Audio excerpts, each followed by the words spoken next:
ጤና ይስጥልኝ ኢትዮጵያ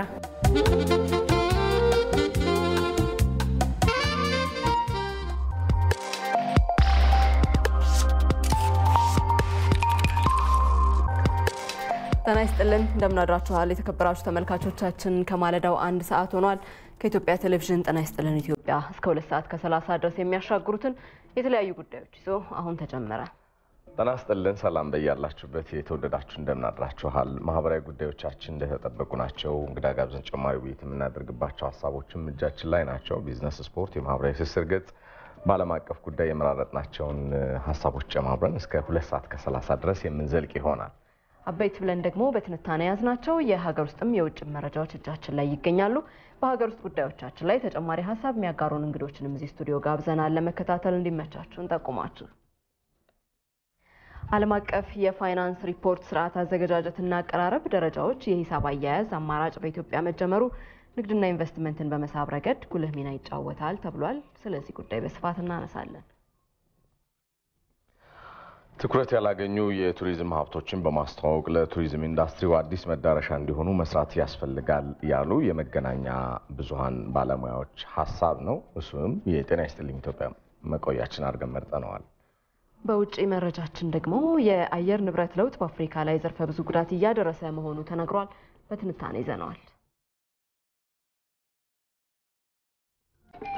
የዛሬ ዕለተ ሐሙስ ማለዳ ጤና ይስጥልን ኢትዮጵያን እየመራን እኔ መታሰቢያ ደረጀና ሰለሞን ኃይለ ኢየሱስ ከስቱዲዮ ባለሙያዎች ጋር በመሆን ቆይታ እናደርጋለን ጤና ይስጥልን ኢትዮጵያን የምንጀምረው ባጫጭር ዘገባዎች ነው የሚሆነው ባልደረባችን ሬሳ ላፒዋ እዚህ ያለች ከሷ ጋር ትቆያላችሁ ሰላም ሬሳ እንደምን አደራችሁ ሰላም አመሰግናለሁ ጤና ይስጥልን ተመልካቾቻችን ከኢትዮጵያ ቴሌቪዥን የማለዳ 1 ሰዓት ዜናዎቻችን ይዘንላችሁ ቀርበናል ከዜናዎቹ ጋር ሪሳ ሉፒዮ ነኝ አብራችሁን ቆዩ የ12ኛ ክፍል መልቀቂያ ፈተና በዩኒቨርሲቲ መሰጠቱ በተመቸና በተረጋጋ ሁኔታ ፈተናውን እንዲሰራ አስችሎናል ሲሉ በአዲስ አበባ ሳይንስና ቴክኖሎጂ ዩኒቨርሲቲ የተፈተኑ አካል ጉዳተኛ ተማሪዎች ገለጹ በዘንድሮ ዓመት ለአካል ጉዳት ተፈታኝ ተማሪዎች የተደረገው ድጋፍና ምቹ ሁኔታ ጥሩ ተሞክሮ ስለሚሆን ተጠናክሮ እንደሚቀጥልም ጠይቀዋል በተለይ ለአካል ጉዳተኞች በቂ የሆነ የመፈተኛ መሳሪያዎችን በማዘጋጀትና ድጋፍ የሚያደርጉ ሰራተኞችን በመመደብ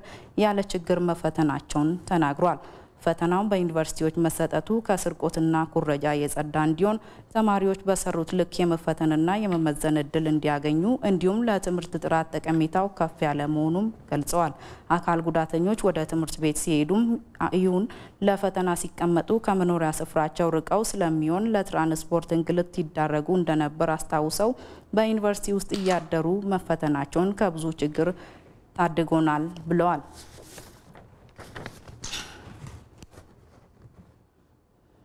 አሊባባ ግሩፕና የኢትዮጵያ ዲጂታል ትራንስፎርሜሽን ማህበር በጋራ ያዘጋጁት ለስራ ፈጣሪ ኢትዮጵያውያን የመጀመሪያ ዙር ስልጠና መስጠት ጀመረ ስልጠናው ለውሳኔ ሰጪ አካላት ለስራ ፈጣሪዎች ለቴክኖሎጂ ድርጅቶች ባለቤቶች ለሰራተኞችና ተማሪዎች ሲሆን የመጀመሪያው ዙር ስልጠና ለስራ ፈጣሪዎች ያዘጋጀ መሆኑ ተገልጿል የኢኖቬሽንና ቴክኖሎጂ ሚኒስትር ዴታ ኡሪያ አሊ ስልጠናው በዲጂታል ትራንስፎርሜሽን ጉዞ ውስጥ የዲጂታል ክህሎት ያለው ዜጋን ለመፍጠር የሚያደርገውን ጥረት የሚያግዝ ነው ብለዋል በዲጂታል ኢትዮጵያ 25 ስትራቴጂ ውስጥ የዲጂታል ክህሎት ያለው ዜጋ መፍጠር አንዱ የትኩረት አቅጣጫ ተደርጎ ተቀምጧል ያሉት ሚኒስትር ዴታዋ የአሊባባ ግሩፕ ይህንን ለመደገፍ ላሳየው ቁርጠኝነት ምስጋናቸውን አቅርበዋል አሊባባ ግሩፕ የሚሰጠው ስልጠና ስራ ፈጣሪዎች አቅማቸውን እንዲያሳድጉና ድርጅታቸውን እንዲያዘምኑ የሚያስችላቸው ነው ዘገባው የኢኖቬሽንና ቴክኖሎጂ ሚኒስቴር ነው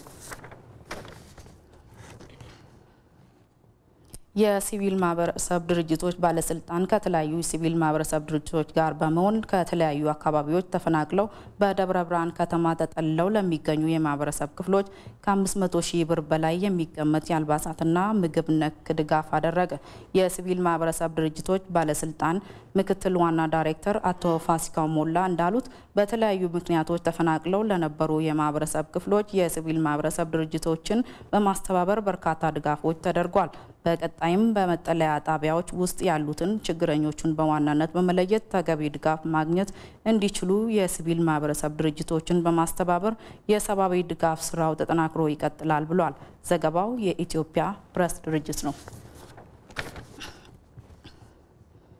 የቡታጅራ ከተማ ማዘጋጃ ቤት የማህበረሰቡን የማልማት ፍላጎት የሚመጥን የመሰረተ ልማት ግንባታ እያፋጠነ እንደሆነ ገለጸ።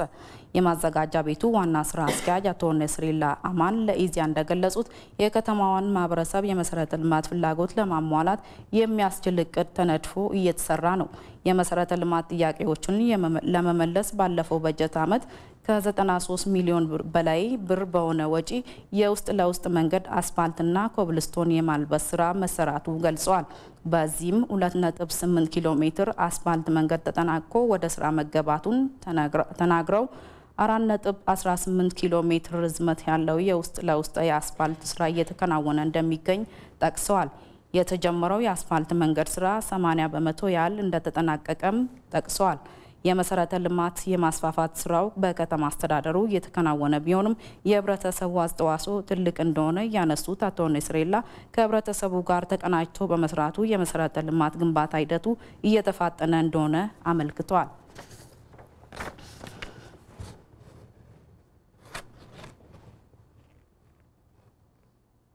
ከውጭ ቻይና 115 ቢሊዮን ዶላር በጀት መደባ የውሃ ጥበቃ ስራ እየሰራች መሆኗ ተገለጸ።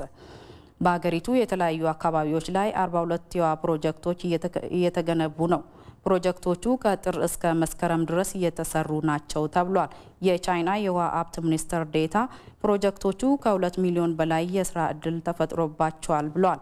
ከዚህ ውስጥ 1.7 ሚሊዮን የሚሆኑት የስራ እድል ተጠቃሚዎች የገጠር ነዋሪዎች ናቸው ተብሏል።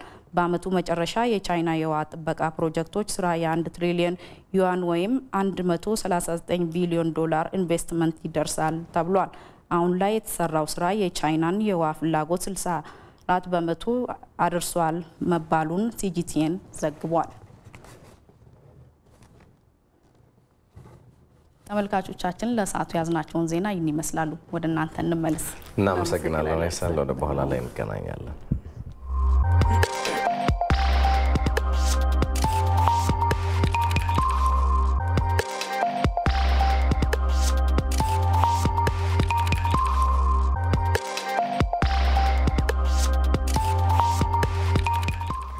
ማለዳ ጤና ይስጥልን ኢትዮጵያ አጫጭር ዘገባዎችን ከሀገር ውስጥና ከውጭ አስቀድሞ ተጀምሯል።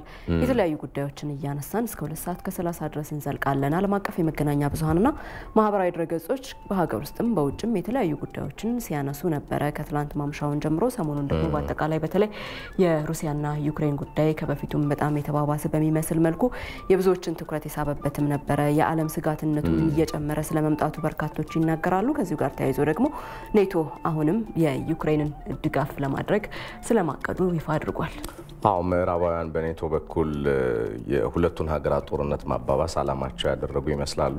ከመቼውም ጊዜ በላይ የሁለቱ ሀገራት ጦርነት የኪየቭና ሞስኮ ማለታችን ነው በጣም አገርሽቶ ተባብሶ የቀጠለበት ሁናቴዎችን ሰሞኑን እያየን ነው። ባለፉት 2 ቀናት በሚሳኤል የታገዘ ከባድ ድብደባ ሩሲያ በሞስኮ ላይ በኪየቭ ላይ ማድረጓን ተከትሎ የኔቶ አባል ሀገራት ተጨማሪ የሚሳኤል መቃወሚያና የጦር መሳሪያ ድጋፎችን ለማድረግ ስምምነት ላይ ስለመድረሳቸው ተገልጿል። እንግሊዝ፣ ፈረንሳይ እንደዚሁም ኔዘርላንድና ጀርመን ከነዚህ አባል ሀገራት መካከል ይገኙበታልና ምናልባት መቼ ተሸማግለው ወደ ሰላማዊ መንገድ ይመጡ ይሆናል የሚለው ነገር ትንሽ ራቅ ያለ ይመስላል። እውነት ነው። በተለይ ደግሞ ሩሲያ የዩክሬን ግዛት የነበሩትን 4ቱን ግዛቶች ወደ ራሷ ማጠቃለሏን ተከትሎ ፍጥጫው የበለጠ እየጨመረ መጥቷል። በሩሲያ በኩል ደግሞ እነዚህ 4 ግዛቶች በራሳቸው ምርጫ ወደ ሩሲያ መጠቃለላቸውን በማንሳት በእነሱ የመጣ ነገር ላይ ድርድር አላደርግም የሚል አቋም ይዛ ነው እንግዲህ እየተንቀሳቀሰች የምትገኘው። ዓለም ይህንን ጉዳይ እያስተናገደ ይገኛል። ሌሎችም በርካታ ጉዳዮች ሰሞኑን ሲሰራጩ ነበር። እነዚህንና ሌሎች ጉዳዮች ደግሞ ጥቆማ ሊሰጠን ባልደረባችን ላሉ ይታላ ስቱዲዮ ተገኝቷል። ተናስተላም ባልደረባችን እንዴት አደርክ? እንጀምር። እንግዲህ የሩሲያና የዩክሬን ጉዳይ ትንሽ የዓለምን ዲፕሎማሲያዊ እውቀት በተለይ በሀገራት መካከል የሚፈጠሩ ችግሮችን በውይይት በመነጋገር ለመፍታት ያለውን አቅም እየተፈታተነም ያለ የተደረጉ ሙከራዎችም እስካሁን ድረስ ውጤታማ አለመሆናቸውን በደንብ የሚያሳይ ነው። እንግዲህ ወደፊት በምን መልኩ ይፈተል የሚለው ሁሉም በትኩረት የሚከታተለው ነው። ዓለም የጀመራቸው ጥሩ ነው ማለት ነው። ከሀገር ውስጥ ለመጀመር እንግዲህ ባለፉት 3 ቀናት በከፍተኛ ትምህርት ተቋማት በ133 ማዕከላት ሲሰጥ የነበረው የ2014 ሀገር አቀፍ የ12ኛ ክፍል ፈተና ተጠናቆ በትላንትና 2 ተማሪዎች ወደ ቤተሰቦቻቸው በመመለስ ላይ ይገኛሉ። እንግዲህ ከቀናት በፊት መቲም አዲስ አበባ ዩኒቨርሲቲ ላይቭ ስታሳልፍ ተፈታኝ የሆነ አንዱ ተማሪ ላይቭ ሲያጎርስ ነበርና እንዴት ነው ፈተናው ብለሽ ጠየቅሽው እንዴ? ጉርሻው ቢሆን አይሻልም? እና አጠቃላይ እሱን ጨምሮ በመላ ሀገሪቱ ከ560 ሺህ በላይ ተማሪዎች በሰላም ፈተናቸውን አጠናቀው አሁን ወደ የቤተሰቦቻቸው እየተመለሱ ይገኛሉ። እንግዲህ ይህ ፈተና በነገር ላይ ባለፉት 3 ዓመታት በትምህርት ስርዓት ላይ ከታችኛው ጀምሮ እስከ ዩኒቨርሲቲ ድረስ ያለውን የጥራት ችግር ለመቅረፍ በተለይ የምዘና ስርዓቱን ለማዘመን በቴክኖሎጂ የታገዘ ለማድረግ የትምህርት ሚኒስቴር በሀገር አቀፍ ደረጃ ብዙ ስራዎችን ሲሰራ ጥረት ሲያደርግ እንደውም ይሄ ፈተና በቴክኖሎጂ በኮምፒውተር የታገዘ ለመስጠት መንግስት ሲሰራ እንደነበረ ነው የተገለጸው። በዚህ ሂደትም አሁን የኮምፒውተር መስጠቱ ስላልተሳካ ቢያንስ በከፍተኛ የትምህርት ተቋማት ተሰጥቷል። የመጀመሪያው ዙር ማህበራዊ ሳይንስ ላይ ከታሰበው አንጻር በብዙ መልኩ ስኬታማ እንደነበረና የተፈተኑ ተማሪዎችም ወደ የቤተሰቦቻቸው እየተመለሱ እንደሆነ ነው የተገለጸው። የትምህርት ሚኒስቴርን በትላንትናው ዕለት ዘርዘር ያለ መግለጫዎች ነው ወጥቷል። በተለይ የመጀመሪያው ዙር ፈተና ምን ይመስል እንደነበረ ቅድም ምሽት ዜና ላይ ተገለጸው። ሐዋሳና ደብረ ታቦር ዩኒቨርሲቲ አካባቢ ከተከሰቱት ጥቃቅን ስህተቶች በስተቀር የነበረው ፈተና አጠቃላይ ከነበረው ዝግጅት አንጻር ሰላማዊ በሆነ መልኩ መጠናቀቁ ነው የተገለጸው። በዋናነት ግን በተለይ አሁን ይሄ ፈተና ማለት ወደ ከፍተኛ ትምህርት ተቋማት ምትገባበት ነው። እንግዲህ ከፍተኛ ትምህርት ተቋማት ከገባ በኋላ ሌላ ፈተና ነው ያለው፣ ሌላ ትምህርት ነው ያለው፣ ሌላ ዝግጅት ነው ያለውና እንደ ሀገር ደግሞ ብቁ የሰለጠነ የሰው ኃይል ለማፍራት በዚህ መልኩ ያለውን የፈተና አሰጣጥ ሂደት ማዘመንን ወደፊት ማጠናክሮ መሄድን በጣም ተገቢ ትክክል እንደሆነ ተገልጿል። በዚህ ረገድም በተለይ የትምህርት ጥራት ፓኬጆቹን ስታያቸው አብዛኛዎቹ መምህራን፣ ትምህርት አስተዳደር አካባቢ ያሉ ሰዎች ብቻም ሳይሆን ቤተሰቦቹን ልጆቹን የሚያስተምረው ቤተሰብ ራሱ የራሱ ገንቢ ሚና አለው። ቤተሰብ ያልደገፈው የትምህርት ጥራት ፓኬጅ ውጤታማ ሊሆን አይችልምና በዚህ ሂደትም በተለይ ፈተና ያሰጣጡ ተፈታኞች እስከ ዩኒቨርሲቲ እስከሚሄዱ ድረስ ቤተሰብ በመቀበል ረገድም ሲያደርገው የነበረው አበርክቶ አስተዋጽኦ ትልቅ እንደነበረና ማህበረሰቡ ይህን የፈተና አሰጣጥ ሂደት ኦን እንዳደረገውና በደንብ የተሳተፈበት እንደሆነ የተገለጸው። በአጠቃላይ ከ8000 በላይ የጸጥታ ኃይል አካላት የተሳተፉበት ከ30 እስከ 40 ሺህ ፈታኞች የተሳተፉበት ከ560 ሺህ በላይ ተፈታኞች የተሳተፉበት የመጀመሪያው ዙር የማህበራዊ ሳይንስ ተፈታኞች ፈተና ተጠናቆ ተማሪዎች ወደ የሰፈራቸው እየተመለሱ ይገኛሉ። በተለይ ከስርቆትና ኩረጃ ጋር በተያያዘ ያለውን ባህልም ከፌደራል መንግስት ጀምሮ እስከ ክልሎቹ በጋራ አቋም ሀሳባቸውን እያንጸባረቁ ይገኛሉ። ሁለተኛው ዙርም የተፈጥሮ ሳይንስ ፈተናም ከጥቅምት 8 እስከ 11 ከሚቀጥለው ማክሰኞ፣ ሮብ፣ ሐሙስ እንደሚሰጥ ነው የተገለጸው። ለዚህም ያው ዝርዝር የትምህርት ሚኒስቴር ያወጣቸው መግለጫዎች ያው በደንብ እያየን ነው። ሁሉም ተማሪዎች ለዛ ፈተና አስፈላጊው ዝግጅት ማድረግ እንዳለባቸውና በታሰበው መልኩ ተከሰቱ የተባሉ ችግሮችንም እንዳይቀር በመቅረፍ ፈተናውን በሰላም ለማጠናቀቅ የተጀመረው ጸጥታ ኃይሉም ቤተሰቦችም ሁሉ ርብር ማድረጋቸውን አጠናክረው እንዲቀጥሉ ነው የተገለጸው። አንዱ ጉዳይ ይሄ ነው። ሁለተኛው እንግዲህ በኢትዮጵያ በሰው ሰራሽም በተፈጥሮ አደጋም በተለያየ የህብረተሰብ ክፍሎች ጉዳት ያለባቸው ሰዎች እናገኛለን። አሁን ይቺ ልጅ በደቡብ ክልል ወላይታ ዞን አካባቢ 50 ሴንቲሜትር ቁመት ያላት 30 ሴንቲሜትር ቁመት ያላት የ41-42 ዓመት ሴት ነች። አባት እናቷን በሞት አታለች። አንድ ብቸኛ እህት ብቻ ነው ያለቻት። እንግዲህ በአፍሪካ ድንቃ ድንቅ መዝገብም አጭሯ ሴት ተብላ የተመዘገበች ናትና እድሜያ ወደ 41-42 ዓመት ነው። ባለፈው የ5 ወር 6 ወር እርጉዝ ነበረችና በ36 ሳምንት ይሄ ማለት ምን ማለት ነው? አንድ ሰው የእርግዝና ጊዜው 40 ሳምንት ነው የሚባለው 9 ወር ተኩል። ግን በኦፕራሲዮን በ7 ወር በኦፕራሲዮን በሰላም የልጅ እናት ሆናለች። የሴት ልጅ እናት ሆናለች። ከዚህ ቀደም የኢትዮጵያ ብሮድካስቲንግ ኮርፖሬሽን፣ የደቡብ መገናኛ ብዙሃን፣ ኢቢኤስም ሌሎችም መገናኛ ብዙሃን ስለዚህ ልጅ ማህበረሰቡ አስፈላጊው ድጋፍ እንዲያደርግ ኢቢኤስም ጭምር ድጋፍ እንዲያደርጉላት ጥሪ ሲቀርብ ነበርና አሁን እርጉዝ ሆና የ5 ወር እርጉዝ ሆና ነው ኢቢኤስ ላይ ስታወራ ነው ይሄ የምትመለከቱት ምስልና በሰሞኑን ወላይታ አንድ ሆስፒታል ላይ የ1.8 ኪሎ ግራም የሚመዝን ህፃን ልጅ በሰላም ስለመገላገሏ የተገለጸው። እሷም ህፃኑም በጥሩ ጤንነት ላይ ይገኛሉ ተብሏል። በአጠቃላይ እንግዲህ አባቷን ያጣች እናቷን ያጣች ደጋፊ የሌላት አካባቢው አንድ ቀን ሰው በጥገኝነት የምትኖር የማህበረሰቡ ድጋፍ ምትሻ አንድ ኢትዮጵያዊ እህታችን ነችና ማህበረሰቡም እንደዚህ መሰል በተፈጥሮ እክል ያለባቸው ሰዎች ከመደገፍ ይልቅ የተለያዩ ትንኮሳዎችን የተለያዩ ይሄ የሚያሸማቅ ድርጊቶች እንደሚፈጽሙባትና መማርም በዚህ ምክንያት እንዳልቻለች ነው የምትናገረው።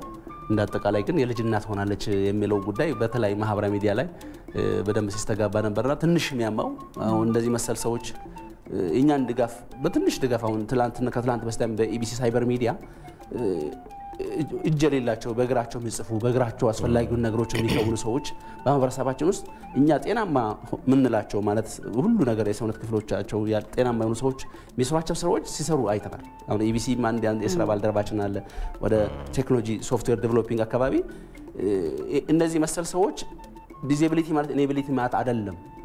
የአካል ጉዳተኛ መሆን ማለት መስራት አለመቻል ማለት አይደለም እና በቂ ትምህርት ከተሰጣቸው ድጋፍ ከተሰጣቸው መማርም ሀገር ማገልገልም እንደሚችሉ አንዱ ማሳያ ነው የሚለው ለማንሳት ነው። ሶስተኛው ጉዳይ እንግዲህ በዓለማችን የተለያዩ ማህበራዊ ሚዲያ ትስስር አካባቢ በተለይ ይሄ ፌስቡክ ተጠቃሚዎች ቁጥር የግል አካውንት ያላቸው በማይታወቅበት ሁኔታ ተከታዮቹ በብዙ ሚሊዮን የነበራቸው ቀንሶ በ10 ሺህ ብቻ እየሆነ ስለመሆኑ የተለያዩ የፌስቡክ ተጠቃሚዎች ቅሬታ እያቀረቡ ነው። የዚህ ምክንያት ምን እንደሆነ እስካሁን ድረስ በይፋ የፌስቡክ ኩባንያ የገለጸው ነገር ባይኖሩም አንዳንድ መገናኛ ብዙሃን ውስጥ የሚሰሩ ጋዜጠኞች በግላቸው የኩባንያውን የህዝብ ግንኙነት በማነጋገር አው ቅሬታው ደርሶናል እየመረመረ ነው የሚል ነገር አንስተዋል። ከዚህ ጋር በተያያዘም እነዚህ የቴክኖሎጂ አቅራቢ ድርጅቶች በተለያዩ ሀገራት ብሔራዊ ጥቅም የሚጎዱ ይዘቶችን በማሰራጨት ለምሳሌ ኢንስታግራም እና ፌስቡክ በሩሲያ አሸባሪ ተብለው ተፈርጀዋል።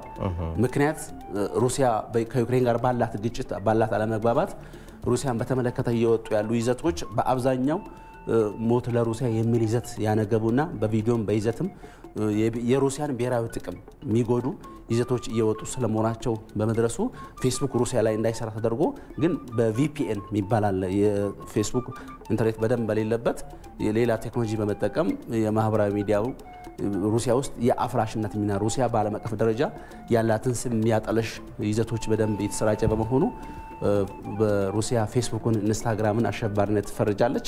እንግዲህ ይሄ ከሀገር ብሔራዊ ጥቅም ጋር የተያያዘ የሀገር ውስጥ የሚሰሩ ማንኛውም ስራዎች የሀገርን ብሔራዊ ጥቅም የህዝብን ብሔራዊ ጥቅም ዲፕሎማሲን የሚጎዳ ከሆነ ያን ለማስጠበቅ ሀገራት እንደሚወስዱት አይነት ነገር ነው። ከዚህ ቀደም የራሱ የመስራቹንም እኮ ተከታይ ቀንሰውበታል እንዳያችሁ ራሱ የሚያውቅ አይመስልም እና ይሄን በተመለከተ የሆነ የተፈጠረ ነገር ግን ይኖራል። በጣም ደስ ይላል በሚል የተገለጸው በተለይ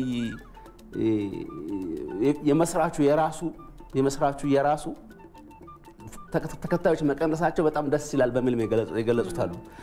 ምክንያት ምናልባት ኩባንያው ራሱ በደንብ አውቆት ነው ወይ የሚለው ምክንያቱም የራሱን ፎሎወሮች በ119 ሚሊዮን ነበሩ። ፔጅ ሳይሆን የግል አካውንት ነው አሁን ይሄ ጉዳት የደረሰባቸው። አንዳንድ መገናኛ ብዙሃንም ላይ እንደተከሰተ ነው የተገለጸው። እንግዲህ አሁኑ መነጋገሪያ ነው። ትላንትና በጣም ብዙዎች ሲጋሩት ነበር። እኛም ሀገር የሄዱ ተከታዮችን አጣኋቸው የሚሉ የተለያዩ ግለሰቦችን ተመልክተናልና ከባለቤቱ ከማርክ ዙከንበርግ ነው የጀመረው ይሄ ችግርና ምናልባት ሀክ ተደርጎ ሊሆን ይችላል የሚል ነገር ተነስቷል። ከዚህ በፊት እንግዲህ ፌስቡክ ላይ ተደጋጋሚ ከሴኩሪቲ ጋር የተገናኙ ጥያቄዎች ይነሱ ነበረ። የደንበኞቹን ፕሮፋይል ወይም ደግሞ መረጃ አሳልፎ ይሰጣል የሚል ነገር ይነሳ ነበር። አሁን ደግሞ በዚህ ደረጃ እንግዲህ ፎሎወሮች መቀነስ ወይም ተከታዮችን ቁጥር መቀነስ ማለት ከቁጥጥር ውጭ የሆነ ነገር አለ እንደማለት ነው ሲባል ነበር። የዛሬ ዓመት ታስታውስ ከሆነ ላሉ አውርተንበታል። እንዲሁ አንድ ቻይናዊ ህፃን ልጅ ጠልፎት ነበር ፌስቡክና ለተወሰነ ደቂቃ ወይ ለተወሰነ ሰዓት ዲዞልቭ አድርጎ ምን ያክል ኪሳራ ውስጥ እንደከተተ ኩባንያውን ይታይ ነበር። ማህበር ምርመራ ላይ እንዳሉ በእርግጥ ብዙ መረጃዎችንም እኔም ለማየት ችያለሁኝና ከዛ በኋላ ምናልባት የሚወጡ መረጃዎች በምን ምክንያት ይሄ ነገር ሊከሰት እንደቻለ ማብራሪያ የሚሰጡበት ይመስለኛል። ሌላው ላይ የመጨረሻው እንግዲህ የተለያዩ የመኪና አምራች ድርጅቶች አሁንም ፎክራቸው ውድድራቸው ቀጥሏል።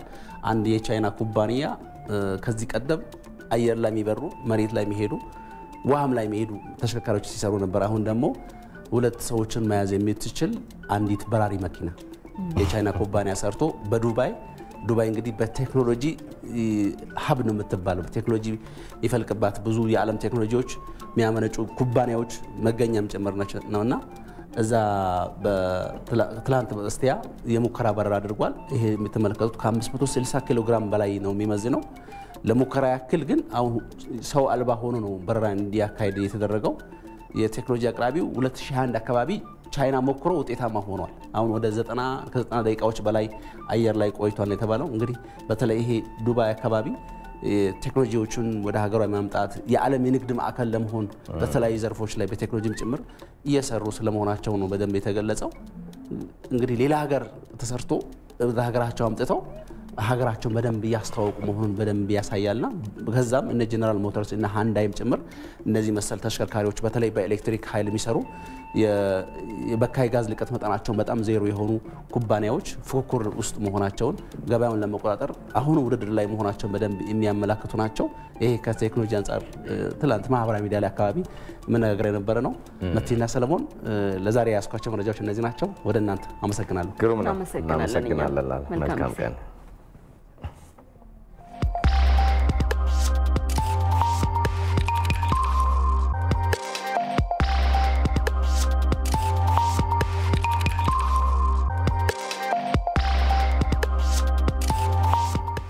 ተመልሰናል። የተወደዳችሁ በያላችሁበት ከኢትዮጵያ ቴሌቪዥን በቀጥታ እየተላለፈ የሚገኘውን የዛሬ ሐሙስ ጤና ይስጥልኝን እየታደማችሁ ነው። እንቀጥላለን። ከተመራረጡ የስፖርት ዘገባዎች ጋር ቆይታ ታደርጉ ዘንድ ደግሞ ባልደረባችን ደግነት መኩሪያ ጉዳዮችን ይዞ እዚህ ስቱዲዮ ነው የሚገኘው። እንዴት አደራችሁ? ይመስገናለን። ምን ጉዳዮች አሉ? የሴካፋ ከ17 ዓመት በታች በኢትዮጵያ አስተናጋጅነት እየተካሄደ ነው የሚገኘው። የፍጻሜ ተፋላሚዎቹ ታውቋል። ደቡብ ሱዳንና ሶማሊያ ለፍጻሜ ደርሰዋል። ያልታሰቡ ያልተጠበቁ ሀገራት ነበሩ። የቤቲንግ የኢትዮጵያ ፕሪሚየር ሊግ ጨዋታዎችም 3ኛ ሳምንት ጨዋታዎች ትላንት ተጀምረዋል። ዛሬ እና ነገም ቀጥለው የሚደረጉ ጨዋታዎች ይኖራሉ። ከዛ ከውጪ ደግሞ በዋናነት የአውሮፓ ቻምፒዮንስ ሊግ 4ኛ የምድብ ጨዋታዎች የሚጠበቁ ጨዋታዎች ትላንት ተደርገዋል። ዛሬ የሚደረጉ የዩሮፓ ሊግ እና ኮንፈረንስ ሊግ ጨዋታዎችም አሉ። እነሱን እንመለከታለን። በቅድሚያ የስፖርት ዘገባ ስፖንሰራችንን መልእክት ተከታትለን እንመለሳለን። የሰው ልጅ ኑሮውን ለማዘመንና ለማቅለል ሁልጊዜ ይተጋል። ይህንን የተረዳው ህብረት ባንክ የተለያዩ የካርድ አገልግሎቶችን ይዞ መጥቷል። ለህብር ከወለድ ነፃ አገልግሎት ተጠቃሚዎቻችን የህብር ሙባህ ካርድን በመጠቀም በማንኛውም ሰዓት በቀላሉ ገንዘብ ማውጣትና ክፍያ መፈጸም ያስችላል። ለወዳጆ ያሉትን ፍቅር በህብር የስጦታ ካርድ ይግለጹ። እርሶም የህብር ካርድን በመጠቀም ኑሮውን ማዘመንና ማቅለል ይችላሉ። በተጨማሪም ህብር የደመወዝ ካርድ እንዲሁም ሌሎች ሁሉንም ደንበኞቻችንን ያማከሉ ልዩ ጥቅም ያላቸው የህብር ካርዶችን ለክቡራን ደንበኞቻችን አዘጋጅተናል። ታዲያ ህብረት ባንክ ከመስከረም 21 እስከ ጥቅምት 21 ድረስ በህብር ካርዶች በህብረት ባንክ ኤቲኤም ማሽኖች ብቻ ለሚጠቀሙ ደንበኞች ከየትኛውም አይነት የአገልግሎት ክፍያ ነፃ መሆኑን ያበስራል። ምን ይሄ ብቻ! በህብረት ካርድ በህብረት ፖስ ብቻ ለምትገበያዩ ደንበኞች 5%ን ተመላሽ እንደምናደርግ ስናበስር በደስታና በታላቅ አክብሮት ነው። ህብረት ባንክ፣ በህብረት እንደግ። ቀዳሚው ጉዳያችን የሚሆነው ከ17 ዓመት በታች የሴካፋ ዋንጫ የማጣሪያ ጨዋታ እንመለከታለን። ትላንት የፍጻሜ ተፋላሚ 2 ሀገራት ታውቀዋል። ሶማሊያና ደቡብ ሱዳን ሳይጠበቁ እንግዲህ በዚህ ውድድር ላይ የፍጻሜ ተፋላሚ መሆናቸውን አረጋግጠዋል። በኢትዮጵያ አስተናጋጅነት በአበበ ቢቂላ ስታዲየም ይህ ውድድር እንግዲህ ሲካሄድ መቆየቱ ይታወሳል። ትላንት የግማሽ ፍጻሜ 2 ጨዋታዎች ተደርገው ነበረ። ቀዳሚው ጨዋታ የነበረው ሶማሊያ ከዩጋንዳ ያደረጉት የግማሽ ፍጻሜ ጨዋታ ነበረ። ዩጋንዳ በእድሜ ከ17 ዓመት በታች ከ20 ዓመት በታች በዋና ብሔራዊ ቡድኗም በዚህ በምስራቅ አፍሪካ ጠንካራ የሚባል ብሔራዊ ቡድን ያላት ሀገር ናት። ነገር ግን ትላንት በሶማሊያ ሳይጠበቅ ተሸንፋ ከውድድሩ ተሰናብታለች። ሶማሊያ ይህ ጨዋታ አንዳቻ ነበር የተጠናቀቀው። በመለያ ዓመት ግን 8-7 በሆነ ውጤት ሶማሊያ ዩጋንዳን አሸንፋ ለፍጻሜ ተፋላሚ መሆኗን አረጋግጣለች። ሌላኛው የግማሽ ፍጻሜ ጨዋታ የነበረው ደቡብ ሱዳንን ከታንዛኒያ ያገናኘ ጨዋታ ነበረ። ልክ ሶማሊያ ከዩጋንዳ ጨዋታቸውን ከማድረጋቸው በፊት ግምቱ ለዩጋንዳ እንደተሰጠው ሁሉ ደቡብ ሱዳን ከታንዛኒያ ጨዋታቸውን ከማድረጋቸው በፊት ደግሞ እንዲሁ ታንዛኒያ ይህንን ጨዋታ ታሸንፋለች ተብሎ ግምት ተሰጥቷት ነበረ። ነገር ግን ይህ ጨዋታን በተመሳሳይ አንዳቻ ተጠናቆ በመለያ ምት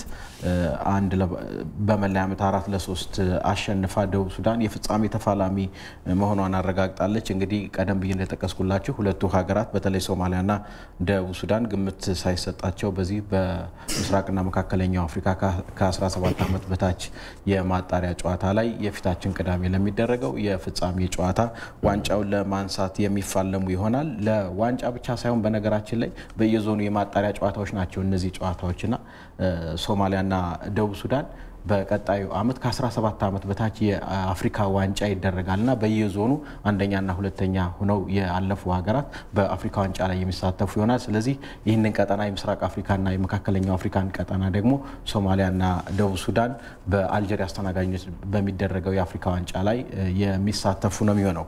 ሌላኛው ጉዳያችን የሚሆነው ቤቲንግ የኢትዮጵያ ፕሪሚየር ሊግ ጨዋታዎችን እንመለከታለን። ቤቲንግ የኢትዮጵያ ፕሪሚየር ሊግ ጨዋታዎች ትላንት የሶስተኛ ሳምንት መርሃ ግብር አንድ ጨዋታ ተደርጎ ነበረ። መቻል ከአርባ ምንጭ ያደረጉት ጨዋታ በአርባ ምንጭ 2-1 አሸናፊነት ተጠናቋል። አርባ ምንጭ ትላንት በውድድር አመቱ የመጀመሪያ ድሉን ያስመዘገበው ተከታታይ 2 ጨዋታዎችን ተሸንፎ ነበረ። ትላንት መቻልን 2-1 ሲያሸንፍ አሸናፊ ኤልያስና ተመስገን ደረሰ ሁለቱን ግቦች አስቆጥሯል። ምንይሎ ወንድሙ ደግሞ ለመቻል ብቸኛዋን አንድ ግብ አስቆጥሯል። መቻል ትላንት እንግዲህ ይህንን ጨዋታ መሸነፉን ተከትሎ ተከታታይ ሁለተኛ ሽንፈቱን ያስተናገደው። በተቃራኒው ደግሞ አርባ ምንጭ ከተማ ደግሞ ከተከታታይ 2 ሽንፈቶች በኋላ ትላንት የመጀመሪያ 3 ነጥቡን ማሳካት ችሏል። የመሳይ ተፈሪ ቡድን እንግዲህ በውድድር አመቱ የመጀመሪያ 3 ነጥቡን ያሳካው። በአንጻሩ የፋሲል ተካልኝ ቡድን መቻል ደግሞ በርካታ ተጫዋቾችን በዝውውር መስኮቱ ማስፈረሙን እናስታውሳለን። ነገር ግን ቡድኑ በደንብ የተዋሃደም አይመስልም አሁን ላይ እየተደረጉ ባሉ ጨዋታዎችና አሰልጣኝ ፋሲል ተካልኝም እነዚህን ኮከብ ተጫዋቾች ለማዋሃድ ጊዜ ይወስዳል። ቀስ በቀስ ጨዋታዎችን ባደረግን ቁጥር ቡድኑ በደንብ ይዋሃዳል ሲል ከጨዋታ በኋላ አስተያየት ሰጥቷል። በተለይ ግብ ለማስቆጠር እየተቸገረ እንደሆነም ገልጿል።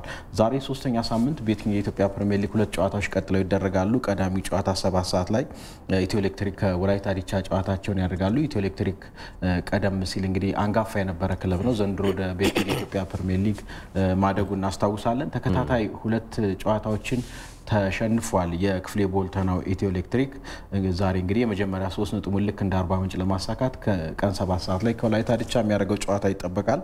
ቀን 10 ሰዓት ላይ ሻምፒዮኑ ቅዱስ ጊዮርጊስ ከሲዳማ ቡና የሚያደርጉት ጨዋታ ይጠበቃል። ቅዱስ ጊዮርጊስ ዘንድሮ ማጀማመሩ ጥሩ የሚባል ነው። 2 ተከታታይ ጨዋታዎችን በማሸነፍ 6 ነጥቦችን ይዞ እየመራ ነው የሚገኘው። ሲዳማ ቡና ጋር እንግዲህ 10 ሰዓት ላይ የሚያደርገው ጨዋታ ይጠበቃል። ነገ 2 ጨዋታዎች ቀጥለው ይደረጋሉ።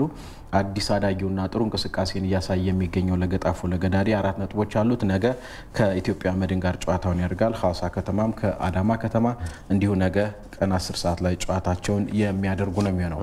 ሶስተኛው የሀገር ውስጥ ጉዳያችን የሚሆነው ፋሲል ከነማን እንመለከታለን። ፋሲል ከነማ ወደ ታንዛኒያ ትላንት አቅንቷል። በአፍሪካ ኮንፌዴሬሽን ዋንጫ ለመሳተፍ የቅድመ ማጣሪያ ጨዋታውን እያደረገ ነው የሚገኘው። ከቡሩንዲው ተወካይ ቡማሙሩ ጋር በመጀመሪያ ቅድመ ማጣሪያ ጨዋታ አድርጎ 3-1 በድምር ውጤት አሸንፎ እንግዲህ ወደ ቀጣዩ ዙር ማለፉ ይታወሳል። ቀጣዩ ሁለተኛው የቅድመ ማጣሪያ ጨዋታ ደግሞ ከቱኒዚያው ሴፋክሲያን ጋር ነው ጨዋታውን ማድረግ የነበረበት። ባህር ዳር ዓለም አቀፍ ስታዲየም ላይ የመጀመሪያ ጨዋታውን አድርጎ ያለ ግብ መለያየቱ ይታወሳል። ስለዚህ የመልሱን ጨዋታ እንግዲህ የፊታችን ቅዳሜ ያደርጋል።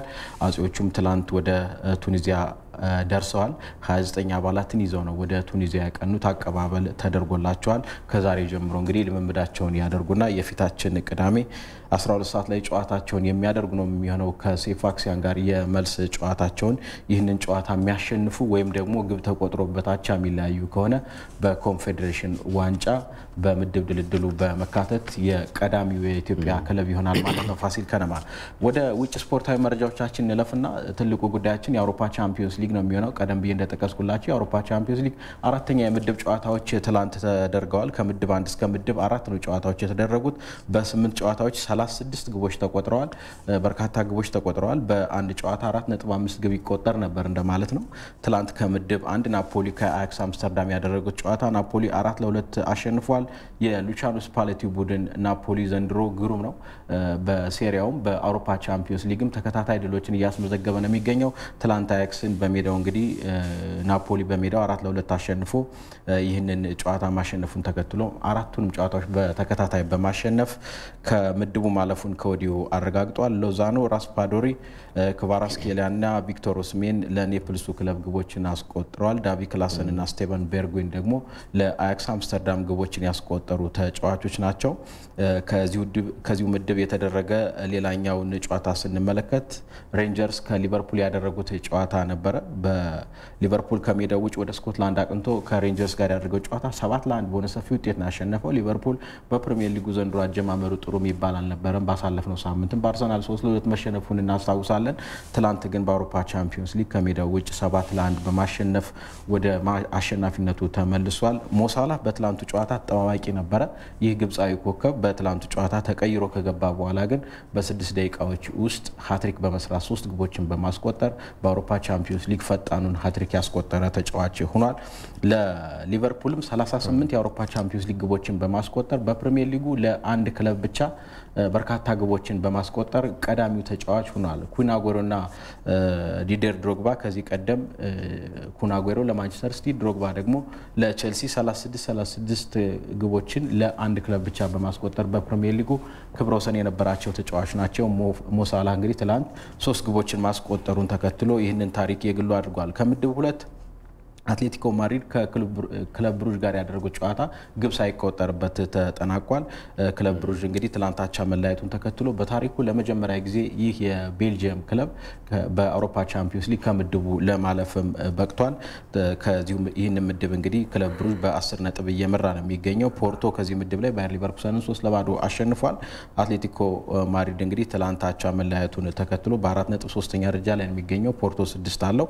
ባየር ሊቨርኩሰን ደግሞ 3 ነጥቦች ይዞ 4ኛ ደረጃ ላይ ነው የተቀመጠው። ስለዚህ ሁለተኛ ሆኖ ለማለፍ ሶስቱ ክለቦች እንግዲህ ጠንካራ ፉክክር የሚያደርጉ ነው የሚሆነው።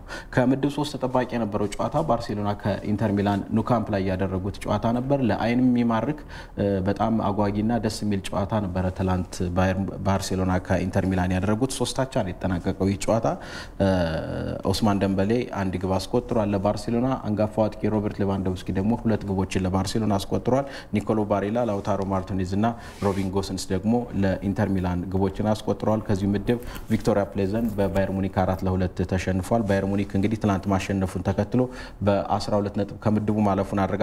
ኢንተር ሚላን 7 ነጥብ አለው። ባርሴሎና ደግሞ 4 ነጥብ ይዞ እንግዲህ ከምድቡ ለማለፍ ከፍተኛ ትግል እያደረገ ነው የሚገኘው። ከምድብ 4 የተደረጉ ጨዋታዎችን ለመጠቆም ያህል ቶትናም 3-2 አይንትራ ፍራንክፈርትን አሸንፏል። ሶን ሄንግሚን 2 ግቦችን አስቆጥሯል። ሃሪኬን በፍጹም ቅጣት ምት 1 ግብ አስቆጥሯል። ስፖርቲንግ ሊዝበን ማርሴይ ያደረጉት ጨዋታ ደግሞ በማርሴይ 2-0 አሸናፊነት ተጠናቋል። ዛሬ የሚደረጉ የአውሮፓ ሊግ ጨዋታዎችን ለመጠቆም ያህል ቦዶ ግሊምት የኖርዌይ ክለብ ከአርሰናል ምሽት 1:45 ላይ ጨዋታቸውን ያደርጋሉ። ማንቸስተር ዩናይትድም ከኦሞኒያ ኒኮሲያ ጋር ምሽት 4 ሰዓት ላይ ጨዋታውን ያደርጋል። ሪያል ቤትስ ከሮማም እንዲሁ ምሽት 1:45 ላይ የሚያደርጓቸው የአውሮፓ ሊግ ጨዋታዎች ተጠባቂዎች ናቸው። በኮንፈረንስ ሊግ ደግሞ ዌስትሃም ዩናይትድ ከአንደርሌክት ዛሬ የሚያደርጓቸው ጨዋታዎች ተጠባቂዎች ናቸው። ለጤና ይስጥልኝ ያዘጋጇቸው የስፖርት መረጃዎች እነኚህ ናቸው። እናመሰግናለን።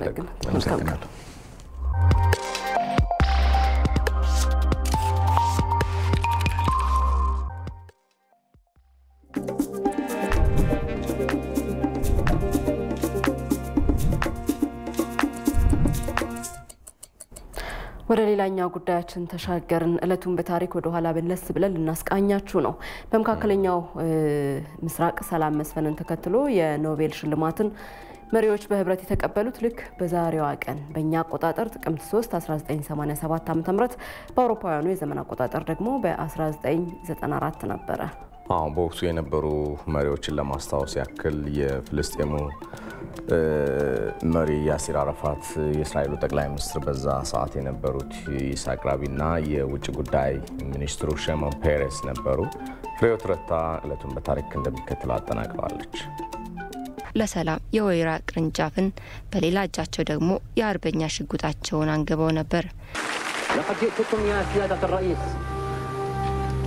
بغصن الزيتون في يدي ከ20 ዓመታት በኋላ በአውሮፓውያኑ ዘመን አቆጣጠር በ1993 በፍልስጤማውያንና በእስራኤላውያን መካከል በኖርዌይ ዋና ከተማ ኦስሎ ሚስጥራዊ ድርድር ተካሄደ።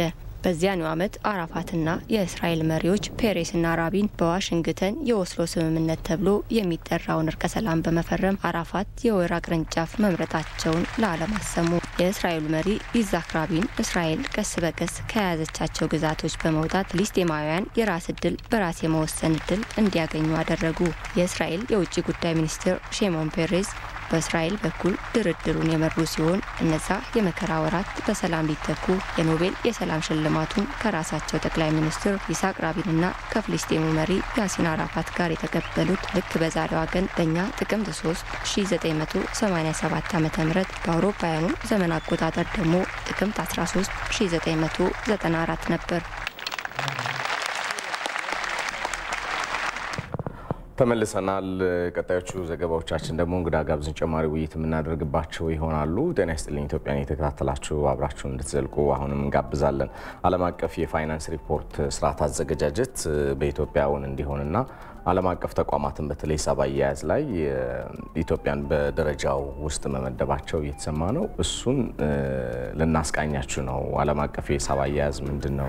ኢትዮጵያ በደረጃዎች ውስጥ ስታልፍስ ልታገኝ የምትችለው ጠቀሜታ እንደምን ያለ ነው የሚሉና ተያያዥ ጉዳዮች የሚነሱበት ነው። እውነት ነው። በኢትዮጵያ ተጀምሯል እንግዲህ የሂሳብ አያያዝ አማራጭ በተለይ በኢትዮጵያ ከተጀመረ ወዲህ ደግሞ ንግድና ኢንቨስትመንትን በመሳብ ረገድ ጉልህ ሚና ስለመጫወቱም ነው የሚነገረው። ወይነሸት ደጀኔ ይህንን ታሳቢ አድርጋ አንድ ዘገባ አዘጋጅታለች። ስንመለስ በተጨማሪ ሀሳቦች ከእንግዳ ጋር እንገናኛለን። የዓለም አቀፍ የፋይናንስ ሪፖርት ስርዓትን ከ160 በላይ ሀገራት እንደሚጠቀሙት መረጃዎች ያሳያሉ። በዓለም አቀፍ የፋይናንስ ሪፖርት ስርዓት ታዲያ አንድ ባለሀብት ማንኛውም ሀገር ላይ መዋዕለ ንዋዩን እንዲያፈስ በሀገሪቱ ስላሉ እድሎችና ስጋቶችን ያመለክተዋል። ከዚህም ባለፈ ደግሞ በኢኮኖሚው ባለድርሻ አካላት መካከልም መተማመን እንዲፈጠር ከፍተኛ ሚና አለው። በኤችኤስቲ የትምህርትና ስልጠና ክፍል ዋና ዳይሬክተር የሆኑት አቶ ጎበዜ ደሳለኝ እንደሚሉት የዓለም አቀፍ የፋይናንስ ሪፖርት ስርዓት የመረጃ አቀራረብ ሂደቱን የተሳለጠ ያደርገዋልም ብለዋል። ሁሉም ሀገር ሊጠቀሙባቸው የሚችሉት የሂሳብ መስፈርቶች፣ ህግና ደንቦች እንዲኖሩና በተቻለ መጠን ሀገሮች ይሄንን እንዲጠቀሙ አሁን ባለንበት ጊዜ ዓለም ካሉ ሀገራት ውስጥ ከ70% በላይ ይሄንን ስታንዳርድ አዶፕት አድርጎ in one way or another አዶፕት አድርጎ እየተጠቀሙ ናቸው። ባለሀብቶች፣ ኢንቨስተሮች፣ ክሬዲተሮች በምን መስፈርት ሂሳቡ እንደሚዘጋጅ ስለሚያውቁ ከየትም መጡ ሳይባል የአንዱን ስፔሲፊክ አገር መስፈርት ማወቅ ሳይገባል አንዱን በማወቅ ብቻ ክሮስ ቦርደር የሆነ ኢንቨስትመንት ማድረግ ይቻላል። በኢትዮጵያ መንግስት ከጥቂት ዓመታት በፊት ይህንን የሂሳብ አያያዝና የኦዲት ሪፖርት አደራረግ ስርዓት ተቋማት እንዲከተሉት ማድረግ ጀምሮ ነበር። የዓለም አቀፍ የፋይናንስ ሪፖርት ስርዓት ላይ ታዲያ በሪፖርት አቅራቢውም ሆነ በሪፖርቱ ተጠቃሚዎች ላይ የተለያዩ ችግሮች እንደሚስተዋሉባቸውም አቶ ጎበዜ ጠቅሰዋል። ሂሳብ ሪፖርት ላይ ሁለት ፓርቲዎች አሉ። አንደኛ ሪፖርት አቅራቢ አለ፣ በሁለተኛ መንገድ ደግሞ የሪፖርቱ ተጠቃሚዎች አሉ። በተለይ ከአይኤፍአርኤስ ጋር በተገናኘ ሁኔታ ሁለቱም ቦታ ላይ ችግር አለ። ሪፖርት ተጠቃሚዎች አብዛኛዎቹ የድርጅቶች ባለቤት ከመሆናቸው አኳያ ይሄንን ቀደም እንዳልነው ሂሳብ ሪፖርቶቹን በትክክል አንብቦ በትክክል ተረድቶ እዛ ላይ ተመርኩዞ ውሳኔ አሰጣጥ የመውሰድ ሂደቱ እስካሁን ድረስ ባለው ሁኔታ በጣም ጥቂት በሆኑ ድርጅቶች ውስጥ ካልሆነ በስተቀር የተለመደ አይደለም። ከሂሳብ አቅራቢው በኩል በተለይ አይኤፍአርኤስ ከመጣ በኋላ የአቅም ግንባታ ገና ሊሰራባቸው የሚገቡ ጉዳዮች አሉ። ከ3 ዓመት ወዲህ ይላሉ አቶ ጎበዜ በዩኒቨርሲቲዎች ከአካውንቲንግ ትምህርት ጋር የዓለም አቀፍ የፋይናንስ ስርዓት መሰጠት ተጀምሯል። በዚህም ለኢትዮጵያውያን ሙያውን ዓለም ከደረሰበት ደረጃ ለማድረስና ለማወዳደር ብዙ መሰራት አለበትም ብለዋል። ከ3 ዓመት በፊት አዲስ አበባ ዩኒቨርሲቲም አዲስ አበባ ኮመርሻል ኮሌጅም ትላልቅ የመንግስት ዩኒቨርሲቲዎች አይኤፍአርኤስ ቤዝድ እንዲሆን ካሪኩለሙ ተቀርጾ ወደ ስራ ተገብቷል። አሁን ገና 3 ዓመት ከመሆኑ አኳያ በዛ መሰረት ስልጠናውን የጀመሩ ትምህርቱን የጀመሩ ሰዎች አልተመረቁም። ገና 3ኛ ዓመት ላይ ናቸው ያሉት። ምናልባት ከሚቀጥለው ዓመት ጀምሮ ይመረቃሉ ብለን ኤክስፔክት እናደርጋለን። እዚሁ ጎረቤት ሀገራችን እነ ዩጋንዳን ብንወስድ አይኤፍአርኤስን ለመተግበር የጀመሩት በፈረንጆች በ1998 ነው። ያ ማለት ከ20 ዓመት በፊት ማለት ነው። በኢትዮጵያ የዓለም አቀፍ የፋይናንስ ሪፖርት ስርዓት መስፈርቶችን ማላመድ የእስከዛሬ ጉዞዎችና ቀጣይ ጊዜያት በሚል መሪ ቃልም የቺፍ ፋይናንስ መኮንኖች ፎረም ይካሄዳል። ዓለም አቀፍ የፋይናንስ ሪፖርት ስርዓት ምንነትን በተመለከተ ደግሞ ሌሎች ሀሳቦችን በተለይ እንደ ኢትዮጵያ ባሉ ሀገራት ምን ያህል ተተግብሯል፣ ምንስ አዋጪ ነገሮች አሉት የሚለውን ጉዳይ ልናይ እንግዶችን እዚህ ስቱዲዮ ጋብዘናል። እንግዶቻችን አቶ ሰለሞን ግዛው የኢኮኖሚ አማካሪ እንዲሁም ደግሞ ዮዲት ካሳ የኤሲሲኤ ኢትዮጵያ ዋና ስራ አስኪያጅ ናቸው። ለጊዜያችሁ እናመሰግናለን ሁላችሁንም። እናመሰግናለን። እስኪ የዓለም አቀፍ የፋይናንስ ስርዓት ማለት ምንድነው? ምናልባት ኢትዮጵያ እንደዚህ አይነት ዓለም ውስጥ መቀላቀሏ ሊሰጣት የሚችለው ፋይዳስ እንዴት ይገለጻል ከሚለው ከአቶ ሰሎሞን ብንጀምር መልካም ይመስላል። አመሰግናለሁ። እንግዲህ በተለይ የብድሮች ኩባንያዎች ወይም በቢዝነስ ላይ የተመሰረቱ ኩባንያዎች ሂሳብ ያዘጋጃሉ። ሂሳብ የሚያዘጋጁት ዋናው ለኦነሮቻቸውም ቢሆን ለባለቤቶቻቸውም ቢሆን ወይም ለመንግስትም ቢሆን የሚያቀርቡበት የሂሳብ አዘገጃጀት ስርዓት ኖሮ ይገባል። እስከዛሬ የነበረው እንትን የስርዓት ምንም አልነበረም። እኛ ሀገር ውስጥ ስርዓት አልነበረም። በዛ ምክንያት የኢንተርናሽናል ፋይናንሻል ሪፖርቲንግ ስታንዳርድ የሚለው ህግ የኢትዮጵያ መንግስት በ2014 አዶፕት አደረገው። ይሄ ማለት ምንድነው? የእያንዳንዱ አገር ስርዓት ከታክስ ውጪ ባለ ስርዓት መቀመጥ ማለት አለበት። ማነው መዘጋጀት አለበት። ለታክስ ብቻ አይደለም። ለምሳሌ ኩባንያዎች ከሀገር ወደ ሀገር ይሄዳሉ፣ ሀገራቸው ጋር እንትናሉ። ስለዚህ እያንዳንዱ ኩባንያ የራሱን ህግ ብቻ የሚከተል ከሆነ መናበብ አይቻልም። ስለዚህ ይሄ በተመለከተ ይሄን ሙያ ብቻ የሚመሩ ኢንተርናሽናል ድርጅቶች አሉ፣ ስታንዳርድ የሚያዘጋጁ።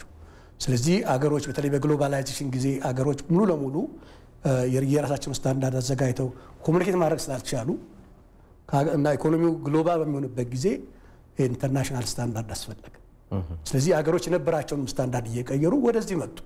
ስለዚህ በተለይ ልክ ለዋናው ገበያ ለዋናው ኢኮኖሚ ኢንፍራስትራክቸር መንገዶች፣ መብራቶች፣ ውሃዎች ሁሉ አስፈላጊ እንደሚሆኑ ሁሉ ለኩባንያዎች ማደግና በተለይ ከፋይናንሻል ሴክተሩ ላይ ለመጫወት ይሄ እንደዚህ አይነት ስታንዳርድ ኮሙኒኬሽን ሜካኒዝም ነው። የቢዝነሶች የመነጋገሪያ ኮሙኒኬሽን ሜካኒዝም ነው የፋይናንሱ ስርዓት። ስለዚህ በጣም ኢምፖርታንት ነው እና አሁን ኢትዮጵያ ውስጥ ካፒታል ማርኬት ስርዓት አለ። ይሄ ካፒታል ማርኬት ጋር ከኩባንያዎች ጋር ማርኬቱ የሚገናኘው በዚህ ነው። ኩባንያዎች ማርኬቱን የሚያገኙበት ነገር ስርዓት ባለው መንገድ ስለ አሰራራቸው ምን ያህል እንዳተረፉ ምን ያህል እንዳወጡ ስለ ፊውቸራቸው እንዲገልጽ የሚችለው ስርዓት ነው። ገቨርን የሚያደርገው ስታንዳርድ ይሄ ስታንዳርድ ነው። ትልቅ ነው። ብዙ ባለሙያዎች ነው በዓለም ደረጃ ያለውና ይሄ ስታንዳርድ አሁንም በኢትዮጵያ ውስጥ ባለቤት አለው። የአካውንቲንግ ኦዲቲንግ ቦርድ ኢትዮጵያ የተባለው ይሄን ስታንዳርድ ለማስተዳደር በመንግስት የተመረጠ ድርጅት ነው እና ብዙ ባለሙያዎች አሉ። በዓለም ላይ በጣም በብዙ በሚሊዮን የሚቆጠሩ ባለሙያዎች አሉ በዚህ ስታንዳርድ ላይ ዙሪያ። ጥሩ አድርገው ነው ማብራሪያውን የሰጡንና ወደ ዮዲት እንመለስ። ምናልባት ኢትዮጵያ ውስጥ ያለው አተገባበር ምን ይመስላል? አንቺ ሙያ ውስጥ ነው ያለሽውና አተገባበሩ ላይ ያለሽ አስተያየት ምንድነው? ትንሽ ወደ ኋላ ሰለሞንም ካለው ጋራ ትንሽ ለመጨመር ያክል ምክንያቱም አንደኛው የጠየቀው ጠቀሜታው ምንድነው ስለሆነ ማለት ነው። ከዛ መጀመሪያ ያስፈልጋል። ከዚያ ምን ላይ ነን ያለነው ማየት ስለሚቻል ምንድነው ብሎታል ሰለሞን። ከዚህ በፊት የነበረው የሂሳብ አዘገጃጃ መንገድ ወይንም የነበረን ህግ አንድ ወጥ ስላልነበረ እንግዲህ አንቺ የምታዘጋጅበት መንገድ እኔ የማዘጋጅበት መንገድ ሰለሞንም እንዲሁም እሱም የሚያዘጋጅበት መንገድ የተለያየ ነው እንደ ድርጅት ራሳችንን ብናስበው። ስለዚህ እንዴት አድርገሽ ኮምፔር ታደርጊዋለሽ? እንዴት አድርገሽ ታወዳድሪዋለሽ? እንዴትስ በግልጽ ማየት ይቻላል የሚለው ነው። ስለዚህ እንደ ሀገር ስታንዳርድ አልነበረንም። ጀነራሊ አክሰፕትድ አካውንቲንግ ፕሪንሲፕል እንጠቀማለን እንላለን እንጂ የትኛው ብለሽ ብጠይቂ መልስ አይኖርም ማለት ነው። ስለዚህ 2014 ላይ የመጣው የኢንተርናሽናል ፋይናንሻል ሪፖርቲንግ ስታንዳርድስ ብለን የምንለው ወይም በአጭር በአይኤፍአርኤስ የምንለው ያመጣልን ኮመን ልንነጋገርበት የምንችለው ላንጉዌጅ ነው። ስለዚህ አሁን ላይ እዚህ ቁጭ ብለን እንደምናወራው በአማርኛ እንግዲህ እኔ ጉራማይሌ ቢሆንም በአማርኛ እንደምንነጋገረው እየተነጋገርንበት ያለው መንገድ ነው ማለት ነው። ሶ ኢምፖርታንሱ ምንድነው? ግልጽ የሆነ ሁላችንም አንብበን ልንረዳው የምንችለው ቋንቋ ይዘን መተናል ማለት ነው። ያ ደግሞ ኢምፖርታንት ነው። የምናወራው ስለ ሀብት፣ ስለ ገንዘብ፣ ስለ ንብረት ማየት የምንፈልጋቸውን ኢንፎርሜሽኖች ቤዚክሊ ኢንፎርሜሽን ስለሆነ ወደ ሁለተኛው ጥያቄ ስመጣ ወደ እንትኑ ላይ ምን ላይ ነን ያለ ነው። እንግዲህ ሰለሞንም ብሎታል 2014 ላይ ነው ይሄ ህግ የወጣው። ቦርዱ 2015 ላይ በፕሮክላሜሽን 847 ነው እንግዲህ አዋጁ። ከዚያ በኋላ ደግሞ 322 ሬጉሌሽን ወጥቶ ቦርዱ ስራውን የጀመረው ከ2015 በኋላ ነው። እንግዲህ ምንም አልነበረም ስንል ብዙ ነገሮች ስራዎች ይጠበቅበታል ማለት ነው። ይሄ ደግሞ ገና ጊዜው ገና ነው። ጀመረናል፣ ትግበራ ተጀምሯል። ወደ ቦርዱ ያስገቡ ተግባሪ ድርጅቶች አስገብተዋል። እንግዲህ ሪፖርቱን በሚገባው ስታንዳርድ አዘጋጅተው ማለት ነው። አሁን ደግሞ ቁጭ ብለን እየሄድንበትን ያለን መንገድ ማየት ያስፈልጋል። በጊዜ ተቀምጦላቸዋል ማስገቢያ ጊዜ። ትንሽ እንግዲህ በአግባቡ መተግበር ስላልተቻለ ቀኑን ትንሽ ገፋ ተደርጓል ማለት ነው። ይሄ የቦርዱ እንግዲህ በቅርብ ያሳወቀው ነው። ሶ እንዴት ነው ትግበራው ለሚለው መንገድ ላይ ነን። ጀምረናል፣ አላለቀም። ሌሎች ተግበረው የነበሩትን ሀገሮች ኤክስፒሪየንስ ስናየው ጊዜ ይፈጃል። ያንን ፔሸንት ሆነን መሄድ ያስፈልገናል ማለት ነው። እንግዲህ ተጨማሪ የስርዓቱ መተግበር ምናልባት ያው ሉላዊነት ወይ ደግሞ ዓለም አቀፋዊ የንግድ እንቅስቃሴ ምህዋር ውስጥ ባለበት ዓለም ላይ ኢትዮጵያም አንዱ አካል ስለሆነች ኤክስፖርት የምናደርገዋለን፣ ኢምፖርት የምናደርገዋለን። በዓለም አቀፍ ድርድር ውስጥ ደግሞ ከአበዳሪ ተቋማት ጋር የምንሰራቸው ስራዎችም ይኖራሉ። ይህን ነገር ገቢራዊ ማድረግ ለሀገሪቱ ሊሰጣት የሚችለው ደረጃ ይኖር ይሆን ወይስ ደግሞ ፋይዳዎቹ እንደምን ያሉ ናቸው? ትልቁ ነገር አንዱ ትረስት ነው። ይህ ስታንዳርድ በዓለም ደረጃ ነው የሚወጣው። አውጪዎቹ ታማኞች ናቸው። አተገባበሩም የሚሰራውም ታማኝነት ያለው ነው። ለምሳሌ ይህን ስታንዳርድ በዚህ ስታንዳርድ ተሰርቷል የሚለው ሰው ማንም ሰው አይደለም። በዚህ ስታንዳርድ ውስጥ ሰርቲፋይድ የሆነ ሰው ነው ታማኝነት የሚኖረው። ስለዚህ አንዱ ታማኝነት የሚሆነው በኢትዮጵያ ውስጥ ይሄ ነገር ተግባራዊ ለመሆን የውጭ ሀገር ኩባንያዎች ኢንቨስት ለማድረግ ስታንዳርዱ ይሄ ስለሆነና በሚያምኑት በሚታመኑት ተቋም ሰርቲፋይ ከተደረገ ከተመሰከረለት አይ ቲንክ የትረስት እንትኑን ይጨምረዋል። እስከዛሬ ምክንያቱም አገሮችን እየቀየሩ ያሉት ለዚህ ነው። ሁሉም የራሱ ስታንዳርድ ነበረው። ከኛ ሀገር በስተቀር አብዛኞቹ ኢቭን አፍሪካ ሀገሮች የራሳቸው ስታንዳርድ ነበረው። ይሄ ስታንዳርድ ሲመጣ ግን ጠቀሜታውን አይተው ከግሎባል ኢኮኖሚ ጋር ኮኔክት ለማለት ለመገናኘት የራሳቸው ስታንዳርድ ነው ወደዚህ ስታንዳርድ መጥተዋል። ስለዚህ በተለይ አንድ ሰው ለምሳሌ አንድ ቢዝነስ ከውጭ ወደዚህ ሊመጣ እና ኢትዮጵያ ውስጥ በፓርትነርሺፕ ሲሰራ መጀመሪያ የሚጠይቀው ነገር ፋይናንሻል ሪፖርት ነው። ፋይናንሻል ሪፖርቱ የተሰራው በምንድን ነው? የሰራው ከዚህ አንድ አይነት ቋንቋ ነው። ሌላው ደግሞ እዚህ ያሉ ቢዝነሶች ከሄድኳርተሮቻቸው ጋር ሲነጻጸሩ አንድ አይነት ሁለት አይነት እስከዛሬ የተለያየ ሲስተም ነው። በሀገሩ ሲስተም ነው የሚጠቀሙት። አሁን ግን የሀገራቸው ሲስተም እና ይሄ አንድ አይነት ነው። በተለይ አውሮፓ አሜሪካኖች የራሳቸው ሲስተም ስቲመንት ብለዋል። ግን አውሮፓ በሙሉ ይሄን ሲስተም ነው የሚጠቀሙ። ከ2002 ጀምሮ ይሄን ሲስተም ነው የሚጠቀሙና አሁን በዓለም ላይ ብዙ ሀገሮች አሉ ይሄን ሲስተም የሚጠቀሙና በተለይ ትረስት ጨምራል። ትረስት ጨምራል። የገበያ መተማመን ለገበያው ምናልባት ተጨማሪ ሀሳብ ካለሽ አንቺን ምድል እንስጥሽ ይወዲት። አይ ሰለሞን በደንብ ብሎታል። አይ ቲንክ የምንፈልገው ታማኝ የሆነ ኢንፎርሜሽን ማግኘት ነው። ያ ደግሞ በምታውቀው ስታንዳርድ ሲሆንና ግልጽ በሆነ መንገድ ማየት ስትችል ሰው ቅድም ላነሳቸው ቁልፍ ሚናት የሚጫወቱ ተጫዋቾች ለምሳሌ አበዳሪ ብለሃል፣ ኢኮኖሚ ፕሌየሮቹን አንስተሃል። እነዚህ ሁሉም ማየት የሚፈልገው ትራንስፓረንት በሆነ መልኩ መነበብና መረዳት የሚችል ሪፖርት እጁ ላይ እንዲገኝ ነው የሚፈልገው። ያ ደግሞ ተአማኝነትን ያ ደግሞ በኢኮኖሚው ላይ ብቻ ሳይሆን ግሎባሊ እንዴት ፕሌየር መሆን እንችላለን፣ ተጫዋች እንዴት መሆን እንችላለን የሚለውን ከፍ ያደርግልናል ማለት ነው። ስለዚህ ልል የሚችለው ምንድነው ከትረስት በተጨማሪ ትራንስፓረንሲንም ስለሚጨምር ያ እንደ ሀገር ልንሄድበት የምንፈልገውን ዳይሬክሽን ሊያሟሉልን የሚችሉ ፕሌየሮችን ያመጣልናል ነው ወደ ጨዋታው። እንግዲህ ቀደም ሲል ስለ ፋይዳው አንስታችኋል። በተለይ በአገር አቀፍ ደረጃ ምን አይነት ገጽታ ሊኖረው ይገባል የሚለውን ነገር ስናነሳ ነበርና 2014 ላይ ተጀምሯል። ጅምር ላይ ነው ያለው፣ ገና ሂደት ላይ ነው ያለው። ብዙ የሚጠበቅ ነገር ይኖራል። እንደ ተግዳሮት የምታነሱት ነገር አለ? ዘርፉ ላይ በደንብ ወደ ተግባር እንዳይገባ እንቅፋቶች የሆኑበት ነገሮች አሉ? አዎ እንግዲህ ያው ሙያ ውስጥ እንጃ ስራችን ነው የቀኑ ይሄን ነገር ከመስራትም አዋጁም እንዲመጣ ከማድረግም እንትን ብዙ አስተዋጽኦ አድርገናል። እኔ አንዱ አዋጁ ከመምጣቱ በፊት አዋጁ እንዲመጣ የነበረው የቴክኒካል ኮሚቴውን መራ የነበርኩ አንዱ እንትን ነበር ከመንግስት ጋር ሆነንና በዛ ጊዜ ተግዳሮት ነበሩ። መጀመሪያ ትልቁ ተግዳሮት የነበረው መንግስትን ማሳመኑ ነው። ትልቁ ተግዳሮት የነበረው ካቱም ጥቅማል የሚለው ነገር ላይ ነው። ካፓሲቲ ቢልዲንግ የሚባል ሚኒስትሪ ነበር የያዘው ይሄን ጉዳይ።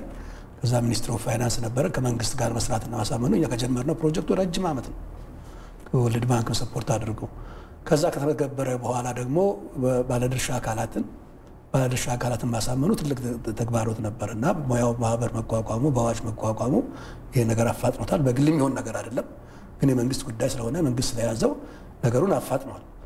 ከዛ በኋላ እንግዲህ አዌርነስ ጉዳይ ነው ማስተማርም አለብን። ስለዚህ ግን በጣም ተጠቃሚዎች የነበሩት የመጀመሪያዎቹ ፈጻሚዎች የነበሩት የባንክና ኢንሹራንስ ኩባንያዎች ናቸው። እነሱ ጋር ተጠቃሚ ስለነበሩ እስከዛሬ እንደምታውቀው ብዙ ሰው ገንዘብ የሌለው ሰው ሰርቪስ ላይ ያለ ሰው መበደር አይችልም። ወደፊት ግን ይሄ ነገር እየተመሰለ ነው። ደንበኞቻቸው በሚያቀርቡላቸው ፋይናንሻል ስቴትመንት መሰረት መበደሩ ይቻላል። ወደፊት በስትሬንግዙ ከዚህ ሰርቪስ ቢዝነስ ይጠቀማሉ ማለት ነው። አሁን ኮላተራል የሌለው ካቱ ስለማይተማመን ሂሳቡ ስለማይተማመን ኮላተራል ማቅረብ አለበት ብድር ለመበደር። ስለዚህ ያ ነገር ወደፊት እንደሚጠቅማቸው አውቀው በግም ተብለው የመጀመሪያዎቹ 2018 ላይ ሙሉ ለሙሉ ባንኮች ናቸው ይሄን ነገር እንትን ያሉት። ከዛ በኋላ ሌሎች የመንግስት ድርጅቶችም እየተገበሩት ነው ያሉት።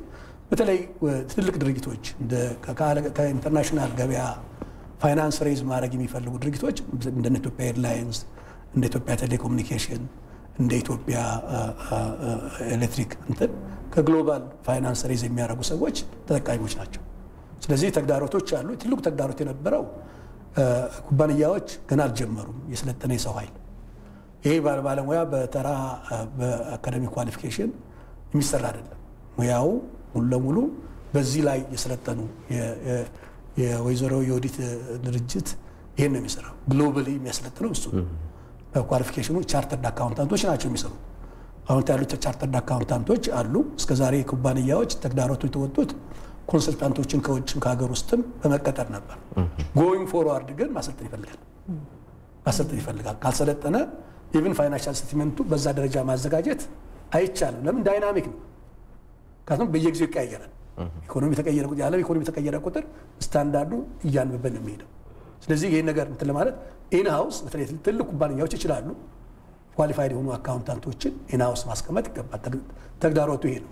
ሌላው ተግዳሮት ብለን ያለው ታክሱ ራሱ እንትን ያለው ብዙ ጊዜ አንዱ ትልቅ ችግር የነበረው ከታክስ ሕጉ ጋር የተጻረሳል ነው። ሁሉም ሀገር ታክስና እንደምታውቁት ሕግ ሎካል፣ ስለዚህ ስታንዳርዱ አለው። ከእያንዳንዱ ሀገር ሕግ ታክስ ሕግ ጋር እንዴት መንዛመድ እንዳለበት ስታንዳርዱ ፕሮቪዥን አለው።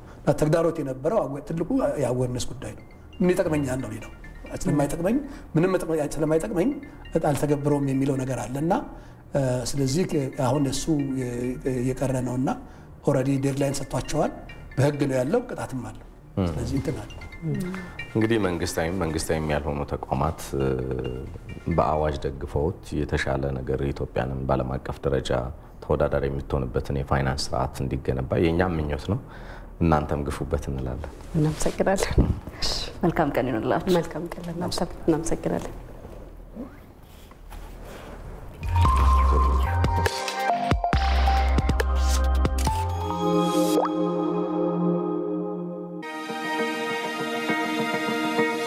ቀናት ወራትን ዓመታትን ሲወልዱ ወገን ለለውጥ ሀገር ለአዲስ ቀን በትኩረት ሲተጋ ለነገ ህልሙ ዛሬ ላይ ሲደክም ሩቅ አስቦ ቅርብ እንዳያድር የሚሰሩ እጆች አመድ እንዳያፍሱ የነጋዴውን የባለ ሀብቱን የአባወራውን የእማወራዋን አደራ ተረክበን ለወገን መከታ ሆነን ከቆምንበት መንደር ሀገር ወገን ተቀይሮ ስናይ ኩራት ይሰማናል።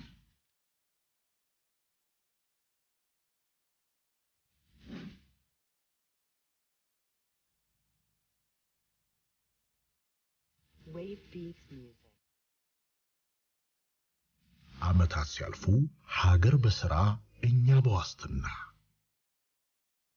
አስተማማኝ አጋሮ የኢትዮጵያ መድን ድርጅት ተስፈኞች ህልማቸውን እውን ለማድረግ ጀንበርን ተሽቀዳድሞ ይነሳሉ። በመንገዳቸው ላይ ያሉትን እንቅፋቶች ለማለፍ ሲሉ ከችግሮቻቸው ጋር ይታገላሉ። ለዓላማቸው መሳካት ለችግሮቻቸው እጅ ለማይሰጡ ብርቱዎች ምቹ የኦሮሚያ ህብረት ሥራ ባንክ ካለምንም ማስያዣ በዲጂታል መንገድ ንግዶን ለማሳደግ ብድር የሚያገኙበትን ዘዴ አመቻችቷል። በየትኛው ጥቃቅንና አነስተኛ ንግድ ዘርፍ ላይ ከተሰማሩ ማረጋገጫ በመያዝ ወደ ቅርንጫፎቻችን ጎራ ይበሉና የምቹን መተግበሪያ ጭነው የገንዘብ አቅሞን በማሳደግ ንግዶን ከፍ ያድርጉ።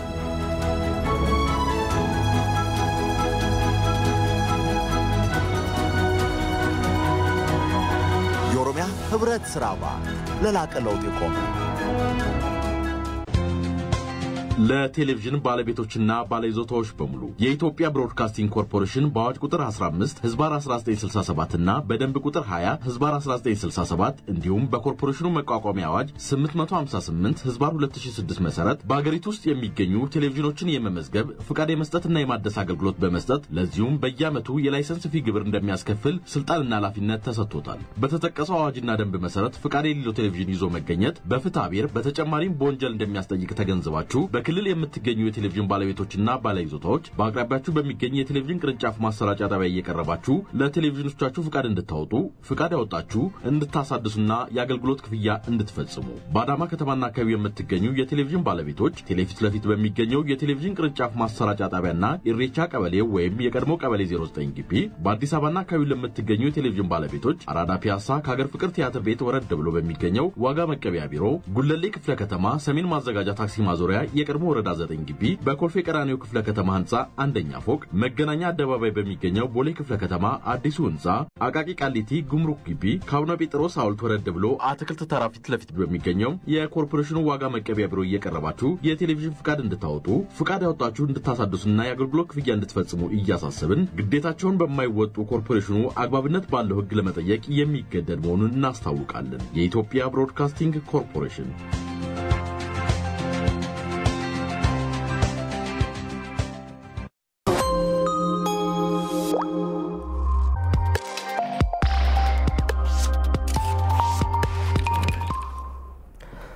ጤና ይስጥልኝ። ኢትዮጵያን ከኢትዮጵያ ቴሌቪዥን ዋናው ስቱዲዮ በቀጥታ እየተላለፈላችሁ ይገኛል። እየተከታተላችሁ ስላላችሁ ማብዙት ደስ ይለናል። አሁን ከሳተላይት የምንቀበለው ስቱዲዮ ሰዓታችን 2 ሰዓት ያመላክታል። ዋና ዋና ጉዳዮችን ተከታተሉ ዘንድ ሬሳ ሎፔ ወዚህ ስቱዲዮ ናት። በድጋሚ እንዴት ቆየሽ? ጤና ይስጥልኝ። እንደምን ቆየሽ? እንኳን ደህና መጣሽ። በድጋሚ እንኳን ደህና ቆያችሁ። በድጋሚ መቀጠል ይችላልሽ። አመሰግናለሁ። ጤና ይስጥልን ተመልካቾቻችን፣ የ2 ሰዓት አጫጭር ዜናዎቻችን ይዘንላችሁ ቀርበናል። ከዜናዎቹ ጋር ሪሳ ሎፔ ነኝ። አብራችሁን ቆዩ። የ12ኛ ክፍል መልቀቂያ ፈተና በዩኒቨርሲቲ መሰጠቱ በተመቸና በተረጋጋ ሁኔታ ፈተናውን እንዲሰራ አስችሎናል ሲሉ በአዲስ አበባ ሳይንስና ቴክኖሎጂ ዩኒቨርሲቲ የተፈተኑ አካል ጉዳተኛ ተማሪዎች ገለጹ። በዘንድሮ ዓመት ለአካል ጉዳት ተፈታኝ ተማሪዎች የተደረገው ድጋፍና ምቹ ሁኔታ ጥሩ ተመክሮ ስለሚሆን ተጠናክሮ እንዲቀጥልም ጠይቀዋል። በተለይ ለአካል ጉዳተኞች በቂ የሆነ የመፈተኛ መሳሪያዎችን በማዘጋጀትና ድጋፍ የሚያደርጉ ሰራተኞችን በመመደብ ያለ ችግር መፈተናቸውን ተናግሯል። ፈተናው በዩኒቨርሲቲዎች መሰጠቱ ከስርቆትና ኩረጃ የጸዳ እንዲሆን ተማሪዎች በሰሩት ልክ የመፈተንና የመመዘን እድል እንዲያገኙ እንዲሁም ለትምህርት ጥራት ጠቀሜታው ከፍ ያለ መሆኑንም ገልጸዋል። አካል ጉዳተኛ ወደ ትምህርት ቤት ሲሄዱም ይሁን ለፈተና ሲቀመጡ ከመኖሪያ ስፍራቸው ርቀው ስለሚሆን ለትራንስፖርት እንግልት ይዳረጉ እንደነበር አስታውሰው በዩኒቨርሲቲው ውስጥ እያደሩ መፈተናቸውን ከብዙ ችግር ተዳርጎናል ብሏል።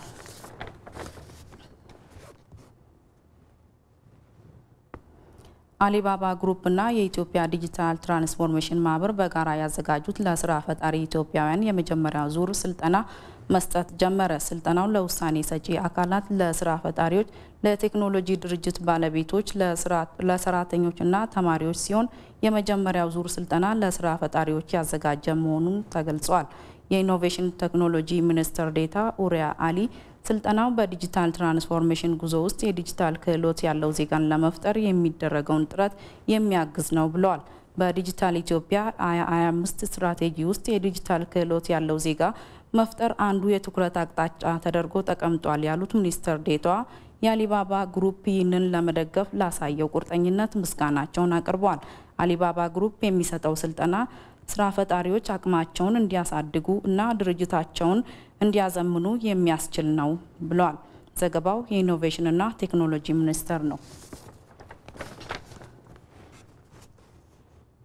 የሲቪል ማህበረሰብ ድርጅቶች ባለስልጣን ከተለያዩ የሲቪል ማህበረሰብ ድርጅቶች ጋር በመሆን ከተለያዩ አካባቢዎች ተፈናቅለው በደብረ ብርሃን ከተማ ተጠልለው ለሚገኙ የማህበረሰብ ክፍሎች ከ500 ሺህ ብር በላይ የሚገመት የአልባሳትና ምግብ ነክ ድጋፍ አደረገ። የሲቪል ማህበረሰብ ድርጅቶች ባለስልጣን ምክትል ዋና ዳይሬክተር አቶ ፋሲካው ሞላ እንዳሉት በተለያዩ ምክንያቶች ተፈናቅለው ለነበሩ ማህበረሰብ ክፍሎች የሲቪል ማህበረሰብ ድርጅቶችን በማስተባበር በርካታ ድጋፎች ተደርጓል። በቀጣይም በመጠለያ ጣቢያዎች ውስጥ ያሉትን ችግሮችን በዋናነት በመለየት ተገቢው ድጋፍ ማግኘት እንዲችሉ የሲቪል ማህበረሰብ ድርጅቶችን በማስተባበር የሰብአዊ ድጋፍ ስራው ተጠናክሮ ይቀጥላል ብሏል። ዘገባው የኢትዮጵያ ፕሬስ ድርጅት ነው። የቡታጅራ ከተማ ማዘጋጃ ቤት የህብረተሰቡን የማልማት ፍላጎት የሚመጥን የመሰረተ ልማት ግንባታ እያፋጠነ እንደሆነ ተገለጸ። የማዘጋጃ ቤቱ ዋና ስራ አስኪያጅ አቶ ነስሬላ አማን ለኢዜአ እንደገለጹት የከተማዋን ማህበረሰብ የመሰረተ ልማት ፍላጎት ለማሟላት የሚያስችል እቅድ ተነድፎ እየተሰራ ነው። የመሰረተ ልማት ጥያቄዎችን ለመመለስ ባለፈው በጀት ዓመት ከ93 ሚሊዮን በላይ ብር በሆነ ወጪ የውስጥ ለውስጥ መንገድ አስፋልትና ኮብልስቶን የማልበስ ስራ መሰራቱ ተገልጿል።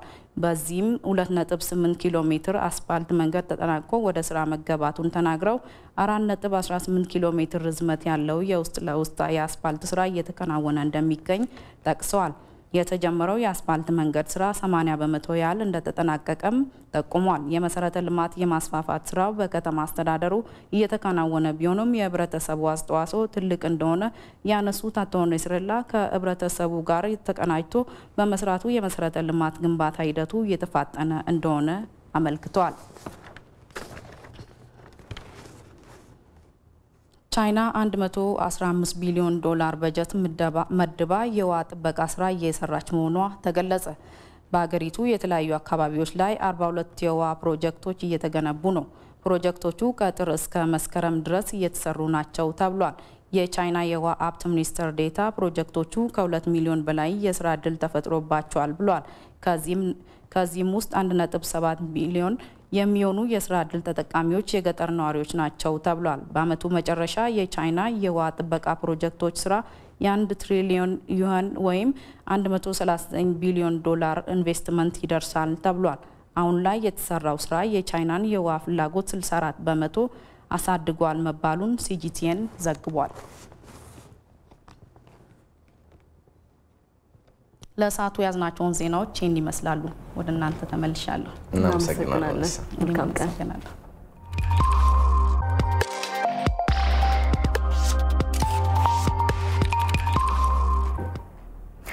በሁለተኛው ምዕራፍ የጤና ይስጥልን ኢትዮጵያ ቆይታችን የተለያዩ መረጃዎችን እያጋራናችሁ እንቆያለን። በትንታኔ ወደ ያዝነው አንድ የሀገር ውስጥ መረጃ ነው የምናልፈው።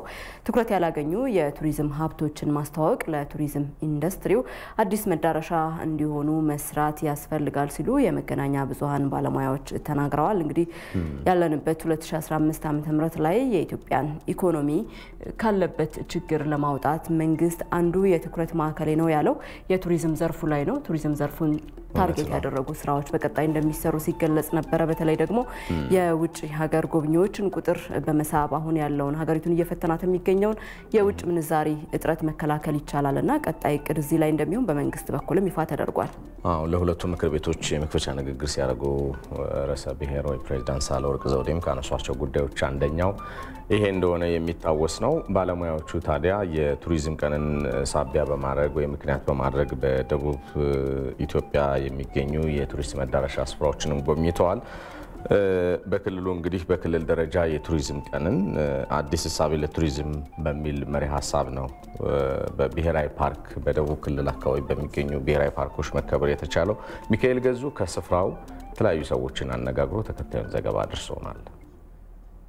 የመገናኛ ብዙሃንና የቱሪዝም ባለሙያዎች በደቡብ ኢትዮጵያ አካባቢ በጌዲኦ፣ ጋሞ፣ ጎፋና ከምባታ ጠምባሮ ዞኖች ውስጥ የሚገኙ የቱሪስት መዳረሻ ስፍራዎችን ተዘዋውረው ተመልክተዋል። በጉብኝቱ ላይ የተሳተፉ ጋዜጠኞች እንደነዚህ አይነት ዝግጅቶች ባለሙያው ሀገሩን በደንብ እንዲያውቅ የሚያደርጉ እንደሚሆን ተናግረዋል። ለአንድ ሀገር ቱሪዝም እድገት ትልቁ ስራ ፕሮሞሽን ነው። ይሄ ማልማቱ መንከባከቡ እንዳለ ሆነው ማለት ነው። የፕሮሞሽን ወይም ደግሞ የማስተዋወቅ ስራውን ስታስብ ትልቁ መሳሪያ የሚሆን ሚዲያው ነው። ለምሳሌ የትኛውም ሀገር ላይ እኛም ሀገር ሲሆን ብዙ ጊዜ የዚህን አይነት ፋሚሊያራይዜሽን ትሪፕ የሚዘጋጀው ለውጭ ለሚመጣ ጋዜጠኛ ነው። ኢንተርናሽናል ቱሪዝም መሰረት በማድረግ ስለሆነ ማለት ነው።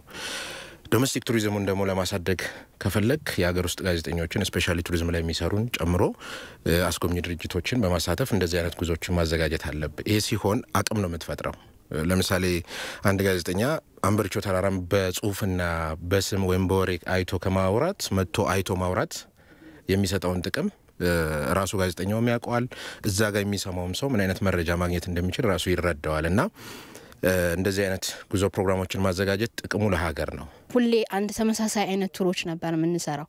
አሁን ግን አስፍተን የበለጠ መሰራት እንዳለበት። አሁን ደቡብ በጣም ብዙ እምቅ እንትኖች አሉት። በፊት የምናሳየው ቱቲፈላን እንሰራዋለን። እርግጥ ይርጋ ጨፌንም የቡና አካባቢ ስለሆነ እንደነሱ አይነት ነገሮች ነበር የምናሳየው። አሁን ግን የጌዲዮ ባህልን ያው የእርቅም ሁኔታውንም አይተነው እኛም ደግሞ እንድናስተዋውቅ ነው። በጉብኝቱ ከተለመዱ የቱሪስት መዳረሻዎች ውጪ በመንግስት በግለሰቦችና በተለያዩ ተቋማት የለሙ እንደዚሁም አዲስ መዳረሻ ሊሆኑ የሚችሉ ስፍራዎች የተካተቱ ሲሆን ትኩረት ያላገኙ የቱሪስት ሀብቶችን በማስተዋወቅ ለኢንዱስትሪው አዲስ መዳረሻ እንዲሆኑ መስራት እንደሚያስፈልግም ባለሙያዎች ተናግረዋል። የቱሪስት መዳረሻዎች ደግሞ አዳዲስ በተፈጠሩ ቁጥር አዳዲስ የስራ እድሎችን አብሮ የሚፈጠር በመሆኑ ይህን ቦታ በደንብ ማስተዋወቅ አለብን። ደቡብ በጣም ይታወቃል። የሚታወቅ ደግሞ በአብዛኛው የደቡብ ኦሞ ዞን አካባቢ ነው። ይሄ ባህላዊ እሴቶቹ ላይ ትኩረት ተደርጎ ነው። ግን እንደዚህ አዳዲስ መዳረሻዎችን መፍጠር ያስፈልጋል። እርስ በርስ ደግሞ እንዲመጋገብ ማድረግ ያስፈልጋል። ለምሳሌ ወደ ደቡብ ወደ ነጭ ሳር የሚሄዱ አሁን ማዜ ብሔራዊ ፓርክም እዚሁ ቅርብ አካባቢ ያለ በወላይታ ገባ ብለን የምናገኘው ወደ ጋሞና ጎፋ ማዕከል ላይና እነዚህን አስተሳስሮ አሁን ከኛ ራሱ ብዙ ነገር ይጠበቃልና ቱር ኦፕሬተሮችም እዚህ ላይ እንዲሰሩ የግንዛቤ መፍጠር አለብን። የሚታወቁት ነገር ላይ ብቻ መስራት የለብንም። በዘርፉ ተወዳዳሪ ለመሆን ሀብቱን በማልማት ኢኮኖሚያዊ ድርሻውን ማሳደግ እንደሚያስፈልግ የክልሉ ባህልና ቱሪዝም ቢሮ ኃላፊ አቶ ኃይለማርያም ተስፋዬ ገልጸዋል። ከዚህ ቀደም በአግባቡ ያልተዋወቁ ቦታዎችን የማስተዋወቅ ጉብኝት እያደረግን ያለ ነው። የማስተዋወቅና የማልማት ስራዎችን በመስራት ሀገሪቷ ከቱሪዝም ዘርፉ ልታገኝ የሚገባውን ገቢ እንድታገኝና ቱሪዝም የተስፋ የተጣለበት የኢኮኖሚ ዘርፍ ስለሆነ ይህን ዘርፍ የበለጠ አጉልቶ በማውጣት ውጤታማ በማድረግ በኢኮኖሚ ልማት ውስጥ የራሱን አስተዋጽኦ እንዲያበረክት ለማድረግ የሚያስችሉ ስራዎችን ቀጣይ ለመስራት የማስተዋወቅ ፕሮግራም ነው ያካሄድን ያለው። በ2014 በጀት ዓመትም ከ3.9 ሚሊዮን በላይ ቱሪስቶች ክልሉን የጎበኙ ሲሆን ከዚህ ውስጥም 29 ሺህ የሚሆኑት የውጭ ሀገር ጎብኚዎች እንደሆኑም ተገልጿል። እዚህ ጉዳይ ላይ እንቆያለን። የተወደዳችሁ በጉዳዩ ዙሪያ ተጨማሪ ምላሽና ማብራሪያ እንዲሰጡን እንግዳ ጋብዘናል። እንግዳችን በቱሪዝም ሚኒስቴር የቱሪዝም መዳረሻ ልማት ዲሬክተሩ አቶ ሙሳ ከድር ናቸው። ቆይታ ይኖረናል። ጤና ይስጥልን። ጤና ይስጥልን። ለጊዜው እናመሰግናለን። እንኳን ደህና ቆያችሁ። አመሰግናለሁ። መልካም እንግዲህ የቱሪዝም ዘርፉን ማዘመንና የበለጠ ገቢ ማስገኛ ለማድረግ 2015 ላይ መንግስትም ትኩረት አድርጎ እንደሚሰራ ይፋ ማድረጉ ይታወሳል። ኢትዮጵያ ደግሞ በርካታ የቱሪስት መዳረሻ የሚሆኑ ስፍራዎች ባለቤት ናት፣ ባለሀብት ናት ማለት እንችላለን። ነገር ግን ምናልባት ትኩረት ያላገኙ የቱሪዝም መስህቦችን ትኩረት እንዲያገኙና እንዲሻሻሉ ከማድረግ አንጻር እንደ ሀገር የተያዘ እቅድ ካለ እሱን ብናነሳ መልካም። ያው እንደ መነሻ እንዲሆን አይ ቲንክ ቱሪዝም በፖሊሲ ደረጃ ነው ኖርማሊ ከተወሰኑ ዓመታት በፊት ሪፎርም በተደረገ ጊዜ ፕራዮሪቲ የኢኮኖሚ ሴክተር ሆኖ የተቀመጠውና የዛ ማሳያና ቀጣይ ስራ ነው። ባለፈው እንደ ዳይሬክሽን የተቀመጠው ያለፉትን ጊዜያት የተወሰነ በተፈለገው ደረጃ የቱሪዝሙን ልማት በተለይ ማርኬቲንጉንም ጨምሮ የኮሮና እና ሌሎች ኢሹዎች ምክንያት ሆኖ በአግባቡ ስላልተሰራ በዚህ ዓመት ግን ቢያንስ ቱሪዝሙን በትክክል እንደጠቀስሽው ያለንን ሪሶርስ የሚመጥን የልማትና የማርኬቲንግ ስራ መስራት ስላለበት ነው አቅጣጫው የተቀመጠው። እስካሁን ባለው ሁኔታ እንግዲህ የቱሪዝም መዳረሻ ቦታዎቻችን በተፈጥሮ ምንድነው የነባር የሆኑ አሉ በትክክል ቱሪስቱ ጋር እየደረሱ እነ ዩኔስኮ እውቅና የሰጣቸውን ማንሳት እንችላለን። ብሔራዊ ፓርኮች የተወሰኑት በትክክል በብዙ ቱሪስቶች የሚጎበኙ አሉ። ስቲል ግን ምንድነው እንግዲህ ኢትዮጵያ በጣም ሰፊ ሀገርና ብዙ ሀብት ያለበት ሀገር ነው። አዳዲሶችን ወደ ገበያ አምጥተን ነባሮቹ ላይ ያለውን ጫና በመቀነስ የቱሪዝሙን እድል ደግሞ ማስፋት እስካልቻለን ድረስ በቱሪዝም ተወዳዳሪ መሆን አንችልም። ለዛ መነሻ እንዲሆን የ10 ዓመቱ የመሪ እቅድ አዳዲስ 59 መዳረሻዎችን ለማልማት ነው በእቅድ ደረጃ የተቀመጠው በ10 ዓመት ውስጥ። ስለዚህ በዘንድሮ ዓመት የተቀመጡ ከዛ ውስጥ በእቅድ ደረጃ የተቀመጡ የአዳዲስ የቱሪዝም መዳረሻዎችን ማልማት የሚል በናሽናል ደረጃ ተቀምጧልና የዛ ማሳያ የሚሆኑ በተለይ በክልል ደረጃ አሁን ሪሶርሶች ያሉት ክልሎች ውስጥ ነው። በጣም ሪሞት ቦታ ላይ ያለው አሉ፣ አክሰስ ያልተደረጉ ቱሪስቶች ደርሰው ያላዩአቸው ሁሉ አሉ። እንደ ቱሪዝም መስህብነት ሁሉ ሊቆጠሩ ሲችሉ እድሉን ያላገኙ ብዙ በርካታ መዳረሻ ቦታዎች አሉ። ቅድም ዜናው ላይ እንዳየነው አይነት ማለት ነው በተወሰነ መልኩ ወደ ገበያ እየመጡ ያሉ አሉ።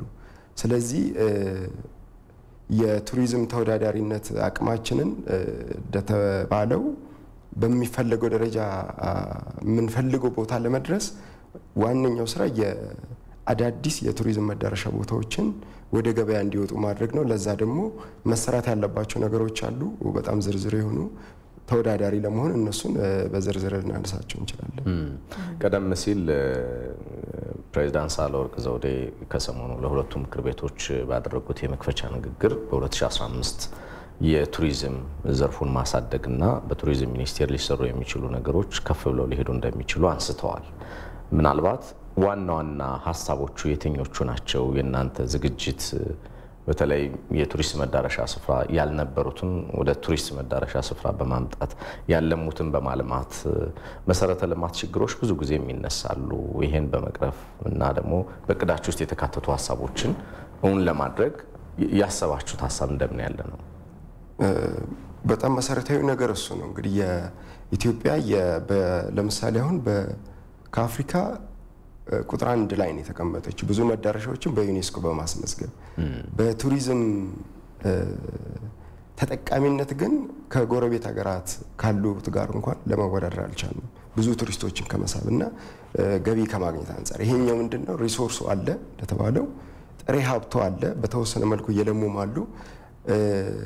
ነገር ግን እነዛን ሀብቶቻችንን ወደ ተጨባጭ ውጤት ለመቀየር እውቅና የተሰጠው ነገር ምንድነው? አሁን ጥሩ ነገር በፖሊሲ ደረጃ ቱሪዝም ተጽዕኖ አዎንታዊ ተጽዕኖ እውቅና ማግኘቱ አንዱ ትልቁ ነገር ነው። ለዛ መነሻ የሚሆኑ የፖሊሲ ሪፎርም ስራዎችን ጀምረናል። አሁን በኢኮኖሚክ ሴክተርነት ተቀምጦ የቱሪዝሙ መልካም አጋጣሚ እንዲጎላ ፍላጎቱ ስላለ ፖሊሲው ራሱ ሪቫይዝ መደረግ አለበት። በዛ ደረጃ እንደ ቱሪዝም ሚኒስቴር ስራዎችን እየሰራ ነው። ምክንያቱም ወጥ ሆኖ የቱሪዝም መልካም ጎኑ በተመሳሳይ ሁኔታ ኢምባላንስ ሳይኖር በናሽናል ደረጃ መሄድ እንዲችል የፖሊሲ እና የስትራቴጂዎች ዝግጅት የመጀመሪያ ስራዎች ናቸው። በዛ እየሄድንበት ነው። እኛ እንደ ቱሪዝም ሚኒስቴር ስትራቴጂዎቹ ፖሊሲውን የሚቃኙ ስለሆኑ እዛ ውስጥ ምንድነው አድሬስ የሚደረገው አንዱ የቱሪዝም መዳረሻ ልማት ስራ ነው። ስለዚህ የቱሪዝም መዳረሻ ልማት ስትራቴጂ መዘጋጀት መቻል አለበት በአገር አቀፍ ደረጃ። ከዛ ክልሎች ስፔሲፊክ መዳረሻዎችም ያንን መነሻ አድርገው የፖሊሲና የስትራቴጂ ዳይሬክሽኑን ተከትሎ መሄድ መቻል አለበት ማለት ነው እንደየነባራዊ ሁኔታ። ያ ሲሆን ምንድነው የምንፈልገው በረጅም ጊዜ ያስቀመጥናቸው ከቱሪዝሙ ለመጠቀም ያሰብናቸውን ግቦች በትክክል አቺቭ ማድረግ እንችላለን ማለት ነው። ለዛ መነሻ የሚሆኑ በጣም ክሪቲካል የሆኑ በጉልህ የቱሪዝም ተወዳዳሪነታችንን ወደ ኋላ ያስቀሩ አሁን ቅድም ያነሳቸው እንደ መሰረተ ልማት እና የፋሲሊቲ ክፍተት ነው ትልቁ። እሱን ለመቅረፍ እንግዲህ ከዚህ በፊት የቱሪዝሙ ዘርፍ በጣም ማለት በሚገባው ደረጃ ትኩረት አግኝቶ አሁን የካፒታል ኢንቴንሲቭ የሆነ ሴክተር መሆኑ አሁን ነው እውቅና የተሰጠው። ያ ማለት መንገድ እንደሚያስፈልገው ትልልቅ መሰረተ ልማቶች እንደሚያስፈልጉት ራሱን ችሎ በምንፈልገው ደረጃ ሌሎች ሴክተሮች ላይ እየተሰራው ነው ያልሰራ በኢንፍራስትራክቸር እና በፋሲሊቲ ከፍተኛ ችግር ነው የነበረው።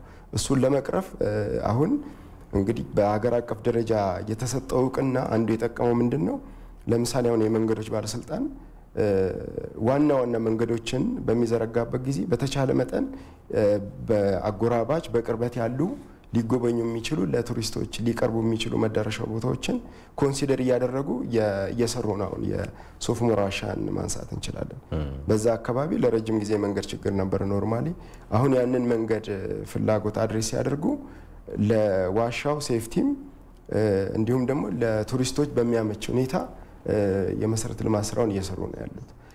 እንዲሁም ደግሞ ሌሎች የፋሲሊቲ ኢሹዎችን ብናነሳ መንግስት በራሱ ለምሳሌ ለቱሪዝም ሚኒስቴር የማህበረሰብ አቀፍ የሆኑ የልማት የፋሲሊቲ መስረታዎችን በሞዴል ደረጃ በሲንቄሌ ቆርኪዎች መጠለያ የመሰረትን ያለ ነው። ግንባታው በመጠናቀቅ ላይ ነው ያለው። ያ ምንድነው መንግስት በራሱ ሁሉንም ነገር ገንብቶ ዘርግቶ ይጨርሳል ሳይሆን መንግስታዊ ያልሆኑ ተቋማትና የግሉ ኢንቨስትመንት ወደ ቱሪዝም ገበያ አዋጭነት ስበት እንዲኖረው ማሳያ ስራዎችን ነው እየሰራን ያለ ነው። በዛ ደረጃ የገበታ ለሀገርን ፕሮጀክት ተከትሎ ሊመጡ የሚችሉ ተጨማሪ እድሎችን በተጨማሪነት እየሰራንባቸው ነው ያለ ነው። በተለይ ግን ምንድነው አሁን ክልሎች ሪሶርስ እጃቸው ላይ አለ። የቱሪዝም ልማት ስራ ቅድም እንዳልኩት ከፍተኛ ኢንቨስትመንት የሚጠይቁ አሉ። ራሱ በመንግስት እየተካሄደባቸው ያሉ ልዩ ድጋፍ እየተደረገባቸው ያሉ መዳረሻ ቦታዎች አሉ። አሁን የገበታ ለሀገር ብናነሳ ትልልቅ የመሰረተ ልማትና የፋሲሊቲ ስራዎች ናቸው እየተመሰረቱ ያሉት። ኢትዮጵያ ግን በጣም ሰፊና ብዙ መዳረሻ ያለባቸው ቦታዎች ስለሆኑ ክልሎች በጣም በመጠነኛ ኢንቨስትመንት መሰረታዊ የመንገድ፣ የውሃ፣ የመብራት የመሳሰሉትን በማዘጋጀት ኢንቨስተሮች ወደዛ ቦታ እንዲሄዱ እንዲያደርጉ ነው ዳይሬክሽን የምንሰጠው እንደ ሚኒስቴሪያል ተቋም። በአስቸጋሪ በሆኑ ላይክ አሁን እንደ ብሔራዊ ፓርኮች፣ ዓለም አቀፍ ቅርሶች ትልልቅ የብራንድ ያደረጉ ኢንቨስተሮች አሁን ለምሳሌ እንደ ኩሪፍቱና ሀይሌን ብትወስዱ በቅርበት ትልልቅ ኢንቨስትመንት ውስጥ ያሉ ሰዎች ስለሆኑ የቱሪዝሙን ኦፖርቹኒቲ የቱ ጋር ነው የሚለውን በማሳየት በእንደዚህ አይነት ሁኔታ ነው የቱሪዝሙን እንግዲህ እንደተባለው ወደ ተሻለ ደረጃ ለማሸጋገር የሁሉም ስቴክሆልደር ባለድርሻ አካላት ቅንጅት ስለሚጠይቅ በዛ መሰረት እንግዲህ 2015ን ጀምረናል፣ አጠናክረን እንቀጥላለን ማለት ነው። መልካም። በቱሪዝም ሚኒስቴር የቱሪዝም መዳረሻ ልማት ዳይሬክተር ሙሳ ከድር ሰፊ ማብራሪያ ሰጥተውናል። እናመሰግናለን። እናመሰግናለን።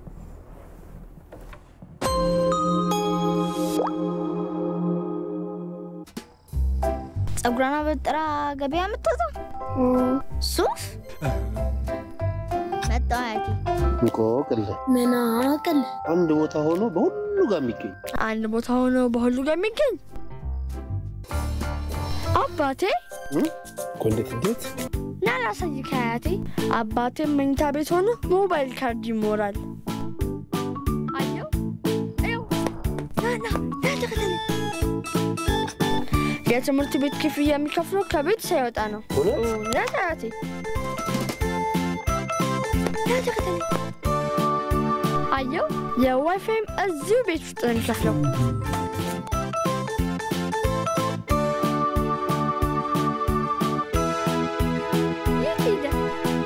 የዴስቲቪ ክፍያም በስልክ እከፍላለሁ። አንድ ቦታ ሆኜ በሁሉ እገኛለሁ። ውድ ጊዜያችንን ቆጥበናል፣ ዘመኑንም መስለናል። ትክክል። አዋሽ ብር በሁሉም ቦታ። አዋሽ ባንክ። ልጄ ምን ሆነ ነው አባዬ? ሰውነት የሞቀኝ ይተወኛል ብዬ ሳስብ ብርድ ይለኝ ራሴን የሚያመኝ ጀመር። ትኩሳት አለህ እኮ አባዬ። መቼ ነው የጀመረ? ትላንት ቀን ጀመረኝ፣ ዛሬ አጣድፈኝ። በል ያዘኝ፣ ወደ ጤና ተቋም እንሂድ። እኔማ የጀመርኩትን ልጨርስ ብዬ ነበር። ማንቀጥቀጥም ሆነ ባይክፋ ብርድ ብርድ ካለ ባይክፋ። አቶ ከማል የምርመራ ውጤቱ እንደሚያሳየው የታመሙት በወባ በሽታ ነው። ሕክምናውን ለማግኘት ትንሽ ቢዘገዩ ኖሮ ለህይወቱ ጥሩ አልነበረም። ስራዬን ሳይ አሁን የምሰጠውትን መድኃኒት በትዕዛዙ መሰረት በስርዓቱ ከወሰዱት ቶሎ ይሻሎታል። ሌላ የቤተሰብ አባል ትኩሳት ካለበት በፍጥነት ወደዚህ ይዘውት ይምጡ። አጎበር መጠቀሙንም አይርሱ። የመጀመሪያውን 4 እዚህ ይወስዳሉ። እንዳልሽኝ አደርጋለሁ። ትኩሳት ሲኖረን ወዲያውኑ ወደ አቅራቢያችን ጤና ተቋም በመሄድና ተመርምረን በመታከም ከወባ በሽታ ራሳችንና ቤተሰቦቻችንን እንጠብቅ። ተስፈኞች ህልማቸውን እውን ለማድረግ ጀንበርን ተሽቀዳድሞ ይነሳሉ። በመንገዳቸው ላይ ያሉትን እንቅፋቶች ለማለፍ ሲሉ ከችግሮቻቸው ጋር ይታገላሉ። ለዓላማቸው መሳካት ለችግሮቻቸው እጅ ለማይሰጡ ብርቱዎች ምቹ የኦሮሚያ ህብረት ሥራ ባንክ ካለምንም ማስያዣ በዲጂታል መንገድ ንግዶን ለማሳደግ ብድር የሚያገኙበትን ዘዴ አመቻችቷል። በየትኛውም ጥቃቅንና አነስተኛ ንግድ ዘርፍ ላይ ከተሰማሩ ማረጋገጫ በመያዝ ወደ ቅርንጫፎቻችን ጎራ ይበሉና የምቹን መተግበሪያ ጭነው የገንዘብ አቅሞን በማሳደግ ንግዶን ከፍ ያድርጉ።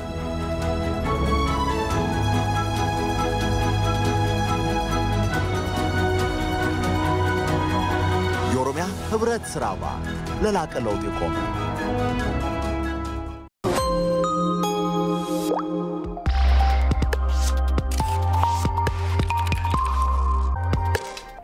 ጤና ይስጥልን እየተከታተላችሁ ስላላችሁ እናመሰግናለን። ቆይታችን አሁንም ይቀጥላል። ወደ ቢዝነስ መረጃዎች ነው የምናልፈው። ለመረጃዎቹ ደግሞ ተረኛ አቅራቢው ምናቸው ታዬ ስቱዲዮ ተገኝቷል። እንዴት ናችሁ? ጤና ይስጥልን ብለናል። ጤና ይስጥልን፣ እንዴት አደራችሁ? መስገናለን። ጉዳዮች ይኖራሉ። አመሰግናለሁ። በአጠር አጠር ያሉ በቢዝነስ መረጃዎቻችን ኢትዮጵያና የኢንቨስትመንት አማራጮቿ በተለይም ለውጭ ሀገር ዜጎች ሰፊ የሆነ የኢንቨስትመንት አማራጮች እንዳሉ የተገለጸበትን ዜና ለተመልካቾቻችን እናደርሳለን። እንዲሁም ደግሞ የጅማ ዞን በተያዘው በጀት ዓመት ለውጭ ገበያ የሚቀርብ የኤክስፖርት ምርትን የቡና ምርትን ማለት ነው እሱን በከፍተኛ ደረጃ ለማቅረብ ዝግጅት እያደረገ መሆኑ እንዲሁም ደግሞ ኬንያ የአቮካዶ ምርታማነቷን በመጨመር አሁንም የውጭ ምንዛሬ ግኝቷን ለማሳደግ እየሰራች መሆኗን የተመለከቱ ዘገባዎች እናደርሳለን። አጠራ አድርጌ ለተመልካቾች በዝርዝር መመለከታቸዋለሁ ማለት ነው። በዚህ መሰረት እንግዲህ ቀዳሚው ኢትዮጵያ ለረጅም ጊዜ ኢንቨስትመንት በርካታ ምቹ ሁኔታዎች ያሏትና ቀዳሚ መዳረሻ ሀገር መሆኗን የሶፍሌት ኢትዮጵያ የብቅል ፋብሪካ ዋና ስራ አስኪያጅ ጃን ቤኖት ቪቬት ተናግረዋል። በብቅል ማምረትና ሌሎች የግብርና መስኮች በተለያዩ ሀገራት የተሰማራው የፈረንሳይ ኩባንያ የሆነው ሶፍሌት በአፍሪካ የመጀመሪያ ኢንቨስትመንት መዳረሻውን ኢትዮጵያ ላይ ማድረጉ ይታወሳል። እንግዲህ በቦሌ ለሚ ኢንዱስትሪ ፓርክ በ60 ሚሊዮን ዩሮ ያስገነባውን የብቅል ፋብሪካም እንደምናስታውሰው በግንቦት ወር የኢፌዴሪ ጠቅላይ ሚኒስትር ዶክተር አብይ አህመድ በተገኙበት ተመርቆ ወደ ስራ መግባቱ ይታወቃል። የሶፍሌት ኢትዮጵያ ብቅል ፋብሪካ ዋና ስራ አስኪያጅ ጃን ቤኖት ቪቬት ለኢዜአ እንዳሉት የኢትዮጵያ መንግስት በተለይም ለኢንቨስትመንት ጠንካራ የአመራር ውሳኔ እየሰጠ መሆኑን ፋብሪካውን በማቋቋም ሂደትና ከተቋቋሙ በኋላም መመልከታቸውን ላብነት አንስተዋል። በተለይ የተቀናጀ የተቋማት ድጋፍ፣ የኤሌክትሪክና መሰል አገልግሎቶች በበቂ ሁኔታ እየቀረቡ በመሆኑ ሶፍሌት ኢትዮጵያ የብቅል ፋብሪካ በሙሉ አቅሙ እንዲያመርት አቅም እንደፈጠረለትም ነው ዋና ስራ አስኪያጁ ያነሱት። በተለይም ኢትዮጵያ ለረጅም ጊዜ ኢንቨስትመንት በርካታ ምቹ ሁኔታዎች እንዳሏትም አንስተዋል። ታታሪ የሆኑ አርሶ አደሮችና በርካታ ወጣት የሰው ኃይል ባለቤትም መሆኗ በተለይም ለተጀመሩ ኢንቨስትመንት እንዲሁም ደግሞ ለተለያዩ ኢንቨስትመንት መዳረሻዎች ምቹ ሁኔታዎች እንዳሉም ነው ዋና ስራ አስፈጻሚ የገለጹት። በግብርና ዘርፍ መሰማራት የሚፈልጉ የአውሮፓም ሆነ የፈረንሳይ ኩባንያዎችም በኢትዮጵያ ያለውን እምቅ ኢንቨስትመንት አቅም በመጠቀም ቢመጡ አትራፊ እንደሚሆኑ ዋና ስራ አስፈጻሚው ገልጿል። ለዚህም ሶፍሌት ኢትዮጵያ መዋዕለ ንዋይን ፈሰስ ካደረገ በኋላ በየጊዜው እያስመዘገበ ያለው ስኬት ለሌሎች ኩባንያዎች መልካም ተሞክሮ እንደሚሆን ጠቅሷል። በኢትዮጵያ ያለውን የገበያ ሁኔታ መጥተው እንዲያጠኑም ለአውሮፓውያንም እንዲሁም ለሀገራቸው ፈረንሳይም ጥሪ ማቅረባቸውን ነው የኢትዮጵያ ዜና አገልግሎት በዘገባው ያመለከተው። ሁለተኛው ርዕሰ ጉዳያችን ጅማ ዞንን የተመለከተ ነው። በጅማ ዞን በተያዘው በጀት ዓመት ወደ 62000 ቶን ጥራቱን የጠበቀ የቡና ምርት ለማዕከላዊ ገበያ እንደሚያቀርብ ተገልጿል። እንግዲህ በጅማ ዞን አጋሮ ከተማ የቡና ቀንን ምክንያት በማድረግ ቡና አንድነታችንና ብልጽግናችን ነው በሚል መሪ ቃል የቡና ምርታማነትና ጥራት ላይ ያተኮረ ውይይት ተካሂዷል። በውይይቱ ወቅት እንግዲህ የጅማ ዞን ዋና አስተዳዳሪ አቶ ቲጃኒ ናስር እንዳሉት ዞኑ በቡና ምርት የሚታወቅና አብዛኛው ሕዝብም የሚተዳደርበት የገቢ ምንጩ እንደሆነ አንስተዋል። ይህም በመሆኑ በተለይም በዞኑ ለቡና ምርት ጥራትና ምርታማነት የተለየ ትኩረት ተሰጥቶ እየተሰራ እንደሆነ ተናግረዋል። ከዚህ ውጭ እንግዲህ ቡናችንን በተሻለ ዋጋ ለመሸጥና የተሻለ ውጭ ምንዛሬ እንዲያስገኝም ባለሙያዎችና አምራቾች በትብብር መስራት እንዳለባቸው ነው ኃላፊው የገለጹት። የዞኑ የግብርና ተፈጥሮ ሀብት ጽሕፈት ቤት ኃላፊ አቶ መሐመድ ጣሃ አባፊጣን በበኩላቸው በ2014 ዓ.ም 57000 ቶን ቡና ለማዕከላዊ ገበያ መቅረቡንም አስታውሰዋል። እንደምናስታውሰው እንግዲህ ኢትዮጵያ በ2014 በጀት ዓመት ወደ 1.4 ቢሊዮን የአሜሪካን ዶላር ከቡና ዘርፍ የውጭ ምንዛሬ ማግኘቷ ይታወሳል። በዚህም እንግዲህ የጅማ ዞንም የበኩሉን አስተዋጽኦ አበርክቷል። በበጀት ዓመቱ ወደ 57000 ቶን ቡና ለማዕከላዊ ገበያ በማቅረብ የውጭ ምንዛሬ ካስገኙ አካባቢዎች መካከል አንዱ መሆኑን የኢትዮጵያ ዜና አገልግሎት ዘገባ ያመለክታል። በዚህ ዓመት ደግሞ እንግዲህ ዞኑ ወደ 228000 ቶን ቡና ምርት ለመሰብሰብ የታቀደ ሲሆን ከዚህም ውስጥ 62000 ቶን ጥራቱን የጠበቀ የቡና ምርት ለማዕከላዊ ገበያ በማቅረብ የውጭ ምንዛሬ ግኝት ውስጥ ለመሳተፍና የድርሻውን ለማበርከት እየሰራ መሆኑን አስታውሷል። ቡና የሚሰበሰብበት ወቅት የተቃረበ በመሆኑ ምርቱ በተለይም በጥራት ተሰብስቦ አርሶ አደሩ የልፋቱን ዋጋ እንዲያገኝም በትኩረት እየተሰራ መሆኑን ነው የዞኑ ዋና ስራ አስኪያጅ ዋና ስራ አስፈጻሚ የገለጹት። ሌላው ኬንያ እንመለከታለን። ኬንያ በቻይና ገበያ የተፈጠረውን ምቹ ዕድል የበለጠ ለመጠቀም የአቮካዶ ምርታማነት ላይ እየሰራች መሆኑ ተገልጿል። በሀገሪቷ የሚገኙ የአቮካዶ ምርት ላኪዎችም በአውሮፓና መካከለኛው ምስራቅ ከነበረው ገበያ በላቀ መልኩ በቻይና የተፈጠረው መዳረሻ የበለጠ ጠቃሚ መሆኑንም ተናግሯል። ባለፈው ጥር ወር እንግዲህ በኬንያና ቻይና መካከል የተደረሰ ስምምነት አለ። ይህም የአቮካዶ ምርቷን በብዛትና በጥራት ወደ ቻይና ገበያ መላክ ያስቻለ መሆኑን ተጠቁሟል። በኬንያ እንግዲህ አቮካዶን ወደ ቻይና የሚልኩ ወደ 15 የሚደርሱ ድርጅቶች ይገኛሉ። ምርቱ ሳይበላሽም በፍጥነት ለቻይና ትላልቅ ገበያዎች እየቀረቡ ነው የሚገኙት። ይህም እንግዲህ የኬንያን የውጭ ምንዛሬን በመጨመር የሀገሪቷን ኢኮኖሚ እየደጎመ መሆኑን ተገልጿል። በሁለቱ ሀገራት ስምምነት መሰረት እንግዲህ በኬንያ የአቮካዶ አምራቾች ስልጠና በማግኘት የምርት ጥራት ላይ በትኩረት እየሰሩ መሆናቸው ተጠቁሟል። የኬንያና ቻይና የንግድ ልውውጥ እየጨመረ መምጣቱን ያስታወሰው ስጅቴንም ኬንያ ወደ ቻይና የምትልከው አጠቃላይ ወጪ ምርት በ9.6 በመቶ እድገት ማሳየቱን ይፋ አድርጓል። ከዚህ ውስጥ እንግዲህ የአቮካዶ ምርት ከፍተኛውን ድርሻ ይዛል። የመጨረሻው ርዕሰ ጉዳያችን በቻይና ኩባንያ የተሰራው በራሪ መኪና በዱባይ የመጀመሪያ በረራውን አድርጓል።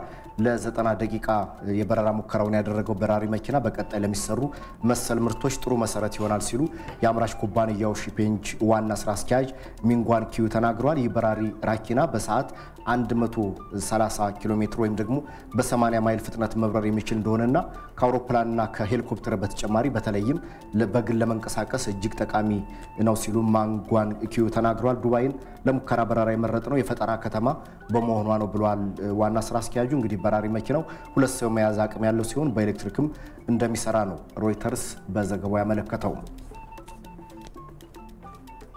ተመልካቾች ለጤና ይስጥልኝ ኢትዮጵያ የነበሩን አጫጭር የቢዝነስ ዘገባዎችም ይህንን ይመስላሉ። በእኩለ ቀን የዜና ወጃችን ሰፋ ያሉ የቢዝነስ መረጃዎችን ይዘን እንቀርባለን። ዘገባዎችን ጨርሻለሁ። እናመሰግናለን።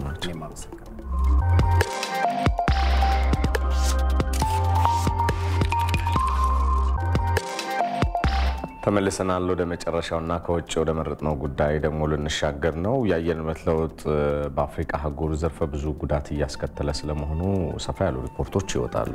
እውነት ነው። እንግዲህ በተባበሩት መንግስታት ድርጅት አማካኝነት በቀጣይ ወር በግብጽ በሚካሄደው የአየር ንብረት ለውጥ ጉባኤ ላይ መሪዎች ወደ ተግባራዊ እንቅስቃሴ የሚገቡበት ሊሆን እንደሚገባ እየተጠቆመ ነው የሚገኘው።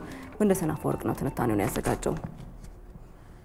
በምዕራብ አፍሪካ ሲጠበቅ የነበረው ዝናባማው ወቅት ከፍተኛ ዝናብን ያስተናገደ መሆኑን ተከትሎ ከፍተኛ የሆነ ጎርፍን አስከትሏል። ኮጊ የተባለችው ግዛት ይህንን ከፍተኛ የሆነ የጎርፍ አደጋ ያስተናገደች ሲሆን በርካታ ቤቶች በጎርፍ ተውጠዋል። በሺዎች የሚቆጠሩ ናይጄሪያውያን ደግሞ ቤት አልባ ያደረጋቸው ሲሆን ቀያቸውን እንዲለቁና እንዲፈናቀሉም አስገድዷቸዋል። በ10 ዓመታት ውስጥ በታየው በዚህ ከባድ በተባለ የጎርፍ አደጋ መንገዶችና መሰረተ ልማቶች በጎርፉ ተውጠው ከጥቅም ውጭ ሆነዋል። የ56 ዓመቱ አማኑኤል ኢጁሩ የጋዱማ መንደር ነዋሪ ሲሆን ከአውሮፓውያኑ 2012 ወዲህ ለሁለተኛ ጊዜ በጎርፍ ምክንያት ቤት ንብረቱን አጥቷል።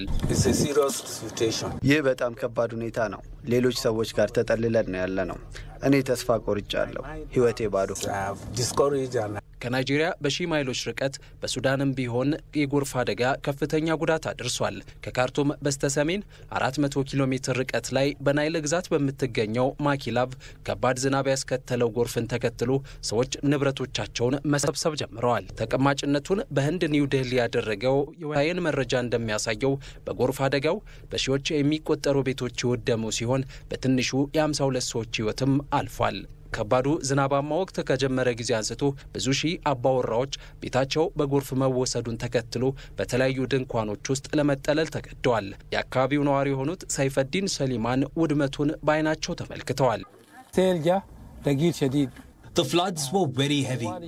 ጎርፉ እጅግ በጣም ከባድ ነበር። መንገዶችን አጥለቅልቆ ወደ ቤቶች ዘልቆ ገብቷል። ሁሉንም ክፍሎች አዳርሷል። ጎርፉ ከባድ ስለሆነ ንብረቶቻቸውን ማትረፍ የቻሉት ጥቂቶች ናቸው። ታዲያ የአየር ንብረት ለውጥ በናይጄሪያና ሱዳን ይህንን ሲያስከትል በምስራቅና የአፍሪካ ቀንድ አካባቢዎች ደግሞ በትንሹ 20 ሚሊዮን የሚሆኑ ሰዎች ለድርቅ አደጋ እንዲጋለጡ አድርጓቸዋል። 900 ሺህ የሚሆኑ ህጻናት ደግሞ ለተመጣጠነ ምግብ እጥረት ተጋልጠዋል። ለዚህም ድጋፍና ክትትልን ይፈልጋሉ። የተባበሩት መንግስታት ድርጅት እንዳስታወቀው ሶማሊያና የኬንያ ሰሜናዊ ደረቃማ አካባቢዎች በ10 ዓመት ውስጥ ለሁለተኛ ጊዜ ለድርቅ አደጋ ሊጋለጡ ይችላሉ። ከሞሮኮ በረሃማ አካባቢዎች አንስቶ እስከ ደቡባዊ የአፍሪካ ክፍል ድረስ በአየር ንብረት ለውጥ ምክንያት የሰዎች ህይወት ከባድ ሆኗል። ለዓለም ሙቀት መጨመርና ለአየር ንብረት ለውጥ አፍሪካ አበርክቷ በጣም አነስተኛ ነው። ሆኖም ለዚህ ከፍተኛውን ድርሻ ከሚያበረክቱት በላይ የጉዳቱ ሰለባ ሆናለች። ምንም እንኳን ሀብታም ሀገራት ከዚህ ቀደም አፍሪካውያን የአየር ንብረት ለውጥን እንዲቋቋሙና ታዳሽ ኃይልን እንዲያሳድጉ በሚል በየዓመቱ በቢሊዮን ዶላር የሚቆጠር ድጋፍ እናደርጋለን ቢሉም ይህንን ቃላቸውን ግን መጠበቅ አልቻሉም። የተባበሩት መንግስታት ድርጅት ዋና ጸሐፊው አንቶኒዮ ጉተሬዝም ከቀጣዩ በአየር ንብረት ላይ ከሚመክረው ኮፕ 27 ምክክር ተግባራዊ እንቅስቃሴ እንደሚጠበቅም አሳስበዋል። እየደረሰ ባለው ጉዳት ላይ ተጨባጭ እርምጃ ለመውሰድ እምነት ማጣትን እንዲሁም ተጨማሪ ጉዳትን ያስከትላል። ይህ ችላ ሊባል የማይገባ ጉዳይ ነው። ኮፕ 27 ተግባራዊ እርምጃ የሚወሰድበት ቦታ ሊሆን ይገባል።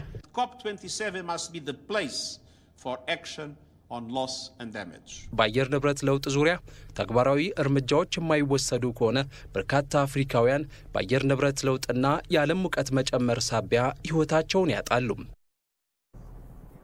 ከማለዳ 1 ሰዓት ጀምሮ በያላችሁበት ከእናንተ ጋር ቆይታ ያደረገው የዛሬ ዕለተ ሐሙስ ጤና ይስጥልን ኢትዮጵያ እስካሁን የተከታተላችሁትን ይመስል ነበረ። አብራችሁን ስለነበራችሁ እናመሰግናለን። መታሰቢያ ደረጃ እኔ ሰለሞን ኃይለ ኢየሱስ አጋፋሪዎቹን እንዘልቀናል። ዳይሬክተራችን እንግዲህ የካሜራ ባለሙያዎችና የስርጭት መሐንዲሶች አብረውን ነበሩ። እናመሰግናለን። የተወደዳችሁ ምርጫችሁ የኢትዮጵያ ቴሌቪዥን ስለነበረ ሆኖም ስለሚዘልቅ ደስ ይለናል። በያላችሁበት ሰናይ ቀን ይሁን።